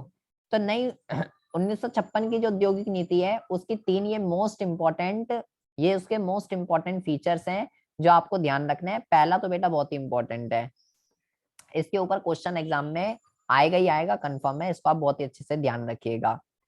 ये हमें नहीं पढ़ना है, ठीक है, ये हमें नहीं पढ़ना सार्वजनिक क्षेत्र की भूमिका, और ना ही हमको ये पढ़ना लघु उद्योगों की भूमिका, ना ही हमें ये पढ़ना लघु उद्योगों की समस्याएं। हमें इसके अंदर बस क्या पढ़ना है, लघु उद्योगों के अंदर ये हमें कुछ नहीं पढ़ना है बेटा, क्योंकि सब्जेक्टिव नहीं आना। आपको बस ये ध्यान रखना है कि लघु उद्योग, SSI उद्योग जो है, SSI उद्योग जो है ये क्या होते हैं, बहुत ज्यादा ध्यान से सुनेंगे। वो उद्योग जिसमें मैक्सिमम, ज्यादा से ज्यादा 5 करोड़ से अधिक के निवेश की जरूरत नहीं होती, वो उद्योग जिसमें मैक्सिमम है बेटा, ज्यादा से ज्यादा 5 करोड़ से अधिक निवेश की जरूरत नहीं होती, उसको हम क्या कहते हैं, उसको हम लघु पैमाने के उद्योग कहते हैं, ठीक है। पहले पहले 1950 के टाइम पे या उस टाइम पीरियड में ये चेंज होता रहता है बेटा, 1950 के टाइम पे उसको माना जाता था जिसमें 5 लाख की जरूरत हो। उस टाइम में 5 लाख बहुत होता था, ठीक है, लेकिन अब 5 लाख तो कुछ भी नहीं है। अब तो 5 लाख 5 रुपए के बराबर है। तो भाई तो भाई अभी इसकी डेफिनेशन चेंज हो चुकी है, टाइम टू टाइम इसकी डेफिनेशन चेंज होती रहती है। करंट में उस उन उद्योगों को एसएसआई उद्योग या छोटे पैमाने के उद्योग कहते हैं इसको, छोटे पैमाने के उद्योग कहते हैं इसको। उन उद्योगों को कहते हैं, ये लिख लीजिए आप, जिसमें मैक्सिमम 5 करोड़ के निवेश की जरूरत होती है, 5 करोड़ के निवेश की, ठीक है। और आपको ये ध्यान रखना है, इसकी इसकी जो इम्पोर्टेंस है, इसकी जो इम्पोर्टेंस है, पहले मैं इसकी विशेषताएं बताता हूँ। इसकी जो विशेषताएं होती हैं, विशेषताएं बेटा आपको ध्यान रखनी है, ये इंपॉर्टेंट है एग्जाम के पॉइंट ऑफ व्यू से। सबसे पहली बात तो सबसे पहली बात तो ये जो है ना, रोजगार परक होते हैं। क्या होते हैं? रोजगार परक होते हैं। रोजगार परक का क्या मतलब होता है? ये दो तरीके की तकनीक होती है, एक होती है श्रम प्रदान, एक होती है पूंजी प्रदान। तो ये किस टेक्नोलॉजी का यूज करते हैं? ये श्रम प्रदान का यूज करते हैं, लेबर ज्यादा लगाते हैं, मशीन वगैरह जो है ये नहीं लगाते। प्लस इसमें जो है यहाँ पे होता है स्थान स्थान लचीलापन। इसका मतलब क्या होता है? ये इंडस्ट्रीज कहीं भी खुल सकती हैं। ऐसा नहीं है कि जहां पे कच्चा माल मिलेगा। दो तरीके के उद्योग होते हैं, एक बड़े पैमाने के, एक छोटे पैमाने के। तो जो बड़े पैमाने के होते हैं वो तो वहीं खुलते हैं मोस्टली जहां पे कच्चा माल उन्हें आसानी से मिल सके। लेकिन जो छोटे पैमाने के होते हैं ये कहीं भी खुल सकते हैं, और यहाँ पे कम निवेश की जरूरत होती है। यहाँ पे कम निवेश की जरूरत होती है। ये इसके 3 सबसे मोस्ट इंपॉर्टेंट इसके ये फीचर हैं, ये आपको ध्यान रखने हैं। उन उद्योगों को छोटे पैमाने के उद्योग कहा जाता है जिसमें मैक्सिमम है, बार बार बोल रहा हूँ, मिनिमम नहीं है। मैक्सिमम 5 करोड़ लगे, और इसके फीचर हैं जो रोजगार परक होते हैं, लोगों को काम धंधा देते हैं, स्थान में लचीलापन होता है, कहीं भी खुल सकते हैं, ऐसा नहीं जहाँ कच्चा माल मिलेगा वहीं खुलेगा, और इसमें कम निवेश की जरूरत होती है। ये आप लिख लीजिए बेटा, ये इंपॉर्टेंट है। अब इसके इन विशेषताओं को देखते हुए, इसकी इन विशेषताओं को देखते हुए इसकी इंपॉर्टेंस को, ये देखा है ना लघु उद्योगों की भूमिका, ये सारी चीजें लिखी हुई है। इसकी इंपॉर्टेंस क्या है कि ये क्या रोल प्ले करती है, ये क्या रोल प्ले करती है अर्थव्यवस्था के अंदर। तो तो बेटा आपको ये ध्यान रखना है कि यहाँ पे जो है ना, ये इसकी जो इम्पोर्टेंस है, इसकी जो भूमिका है, एक एक समिति है, इसका नाम याद रखना है बेटा, इसके ऊपर क्वेश्चन आता है। कार्वे कार्वे समिति। क्या नाम है इसका? इसका नाम है कार्वे समिति। कार्वे समिति का है, कार्वे समिति ने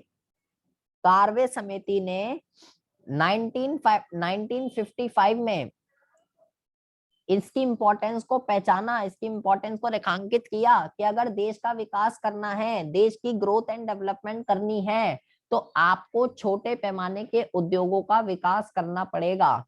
तो वो आपसे क्वेश्चन में पूछता है कि वो कौन सी समिति है, या कार्वे समिति की स्थापना 1955 कुछ भी आ सकता है, ठीक है, लेकिन कार्वे समिति ध्यान रखनी है, ये वो समिति है जिसने लघु स्तरीय उद्योग, छोटे पैमाने के उद्योग, एसएसआई उद्योग, इसकी भूमिका को रेखांकित किया है। यही क्वेश्चन बेटा इसमें आते हैं।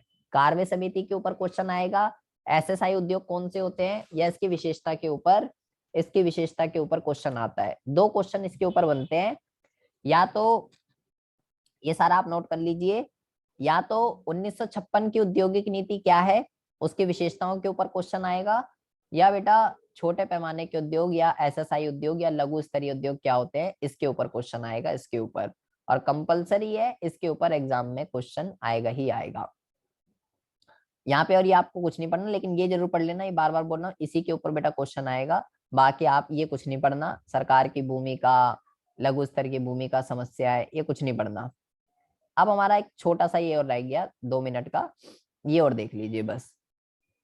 अब हम बात करते हैं विदेशी व्यापार के रिगार्डिंग। विदेशी व्यापार जो है वो उसके किस तरीके के हालात थे।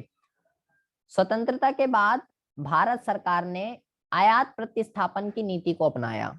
क्या लिखा है, व्यापार की नीति, आयात प्रतिस्थापन। देखो नीति जो है ना, व्यापार की जो नीति होती है, व्यापार की जो नीति होती है ये दो तरीके की होती है। एक होता है आयात प्रतिस्थापन, एक होता है निर्यात प्रोत्साहन। ठीक है, आयात प्रतिस्थापन कहता है आयात मत करो, आयात मत करो, ठीक है, और निर्यात प्रोत्साहन कहता है निर्यात करो।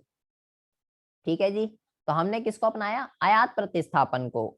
आयात प्रतिस्थापन को ये भी ध्यान रखना है, अंतर्मुखी व्यापार नीति भी कहते हैं, इनवर्ड लुकिंग ट्रेड स्ट्रैटेजी ये भी इसको कहते हैं। आयात प्रतिस्थापन का मतलब क्या होता है, घरेलू उत्पादन से आयातों को प्रतिस्थापित करने की नीति। मतलब कि घरेलू उत्पादन से आयातों को प्रतिस्थापित करने की नीति, मतलब जो आप दूसरे देशों से खरीद रहे हो, जो आप दूसरे देशों से आयात कर रहे हो, आप दूसरे देशों से आयात मत कीजिए, आप उसको अपने ही देश में उत्पादित कीजिए, उस चीज का उत्पादन अपने ही देश में कीजिए, उसको बेटा, उसको कहते हैं आयात प्रतिस्थापन। तो सरकार ने किस पॉलिसी को अपनाया, आयात प्रतिस्थापन को, कि आयात नहीं करना, हमें कैसे भी करके आयात जो है नहीं करना। तो भाई ऐसा सरकार ने कैसे किया, कह रहा है सरकार ने दो तरीकों से उत्पादित वस्तुओं को आयात से संरक्षण दिया, कि आयात ना करें हम। तो सरकार ने दो चीजों का यूज किया बेटा, मोस्ट इंपॉर्टेंट है, इसी के ऊपर क्वेश्चन आना है, बहुत ही ज्यादा ध्यान से सुनेंगे। पहला वर्ड है प्रशुल्क, दूसरा वर्ड है कोटा, मोस्ट इंपॉर्टेंट है, यही आएगा। जब हम आयात करते हैं तो आयात पर लगता है टैक्स, तो उस टैक्स को क्या कहते हैं, प्रशुल्क, टैरिफ कहते हैं इसको। ठीक है, टैरिफ भी कह सकते हो, टैरिफ भी कह सकते हो, या प्रशुल्क भी कह सकते हो। अगर वो पूछे टैरिफ क्या है या प्रशुल्क क्या है, तो जब हम दूसरे देशों से वस्तुओं को आयात करते हैं, जब हम दूसरे देशों से वस्तुओं को आयात करते हैं, उस पर जो टैक्स लगता है, उस पर जो कर लगता है, उसको बेटा प्रशुल्क कहते हैं। तो जब टैक्स लगेगा तो क्या होगा, टैक्स लगने से वस्तु महंगी हो जाएगी। तो अगर वस्तु महंगी हो जाएगी तो हमको ये देखना पड़ेगा, हमको ये देखना पड़ेगा कि उस वस्तु का आयात किया जाए या नहीं किया जाए। अगर महंगी पड़ रही है तो नहीं करेंगे, और अगर सस्ती पड़ रही है तो कर लेंगे। तो सरकार ने टैक्स लगा दिया, जिससे कि टैक्स लगने से कॉस्ट बढ़ी, और कॉस्ट अगर बढ़ती है तो सोचना पड़ता है कि टैक्स आयात करें या नहीं करें। कोटा क्या होता है, कोटा होता है वस्तु की आयात की जा नहीं सकने वाली अधिकतम सीमा को तय कर देना। मतलब सरकार ने लिमिट फिक्स कर दी, क्वांटिटी फिक्स कर दी, क्वांटिटी में कह लो या अमाउंट में फिक्स कह लो, सरकार ने फिक्स कर दिया कि आप जो है ना दूसरे देशों से केवल इतनी क्वांटिटी में ही आयात कर सकते हो, इससे ज्यादा नहीं कर सकते। रिस्ट्रिक्शन लग गई। मतलब सरकार ने आयात को कैसे कैसे रोका, एक तो सरकार ने टैक्स लगा दिया, टैरिफ लगा दिया, और एक सरकार ने लिमिट फिक्स कर दी, कोटा, जिससे आयात दूसरे देशों से हमारा बहुत ही ज्यादा कम हो गया। ये बेटा आपको बहुत ही ज्यादा ध्यान से सुनना है। हमने आयात प्रतिस्थापन की नीति को अपनाया, और आयात प्रतिस्थापन का मतलब होता है आयात नहीं करना, अपने देश में उत्पादन करो। और एक होता है निर्यात प्रोत्साहन, वो कहता है निर्यात करो, उसको हमने नहीं अपनाया। और आयात प्रतिस्थापन का जो टाइम पीरियड है ये भी लिख लीजिए, इसको अंतर्मुखी व्यापार नीति भी कहते हैं। इसका जो टाइम पीरियड है वो 1950 से लेके 1990, ये बेटा इसका टाइम पीरियड है। 1990 के बाद हमने इसको खत्म कर दिया। क्यों खत्म कर दिया, वो हमारा आने वाला आगे वाला चैप्टर है कि आखिर 1990 के बाद हमने आयात प्रतिस्थापन पे फोकस क्यों नहीं किया। तो अंतर्मुखी व्यापार नीति आयात प्रतिस्थापन पर फोकस करती है, और आयात प्रतिस्थापन का मतलब होता है कि दूसरे देशों से आयात ना करो, अपने ही देश में अपने ही देश में उस चीज का उत्पादन करो। क्यों आयात प्रतिस्थापन को अपनाया हमने, इससे विदेशी मुद्रा की बचत होती है सबसे पहले बात तो। क्योंकि भाई जब हम दूसरे देशों से कुछ खरीदेंगे ही नहीं तो हमारे पास विदेशी मुद्रा बचेगी। भारत जैसे विकासशील राष्ट्रों के उद्योग इस स्थिति में नहीं है कि वो दूसरे देशों की उत्पादित वस्तुओं के साथ प्रतियोगिता कर सके। कंपटीशन, अभी अभी हमारे उद्योग कंपटीशन के लिए रेडी नहीं है, और विदेशी मुद्रा की बचत होती है इससे। इन दो रीजन की वजह से सरकार ने उस टाइम पे, इन दो रीजन की वजह से सरकार ने उस टाइम पर आयात प्रतिस्थापन को अपनाया। ये आपको बेटा ध्यान रखना है। बस एक चीज और ध्यान रख लीजिए, फिर हमारा पूरा ये खत्म है। तीन वर्ड में आपको बता रहा हूँ बेटा, छोटे छोटे। एक होता है एक होता है, यहाँ पे हम लिखते हैं विदेशी, विदेशी, ये बेटा बहुत बड़ा चैप्टर था, ठीक है। विदेशी व्यापार का परिमाण, अब आगे क्वेश्चन नहीं आएगा इतना बड़ा। विदेशी व्यापार का परिमाण, विदेशी व्यापार की दिशा और विदेशी व्यापार की रचना, ये सब क्या होते हैं? पहले आप समझिए परिमाण का मतलब क्या होता है। परिमाण का मतलब होता है वॉल्यूम। परिमाण का मतलब क्या होता है?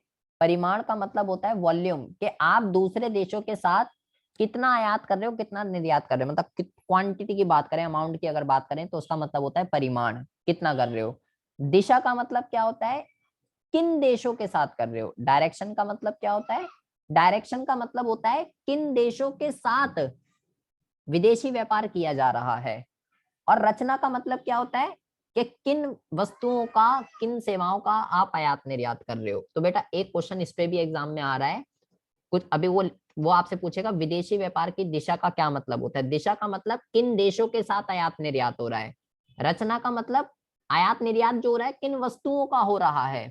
और परिमाण का मतलब कितनी मात्रा में हो रहा है। ये तीन वर्ड आपको ध्यान रखने हैं, परिमाण, दिशा और रचना। परिमाण, दिशा और रचना क्या होती है? इनवर्ड लुकिंग ट्रेड स्ट्रेटेजी क्या होता है, आयात प्रतिस्थापन क्या होता है, और कोटा क्या होता है, कोटा क्या होता है, और प्रशुल्क क्या होता है, और प्रशुल्क को ही बेटा टैरिफ कहते हैं। बस अब आपका ये पूरा का पूरा चैप्टर जो है ये खत्म है बेटा।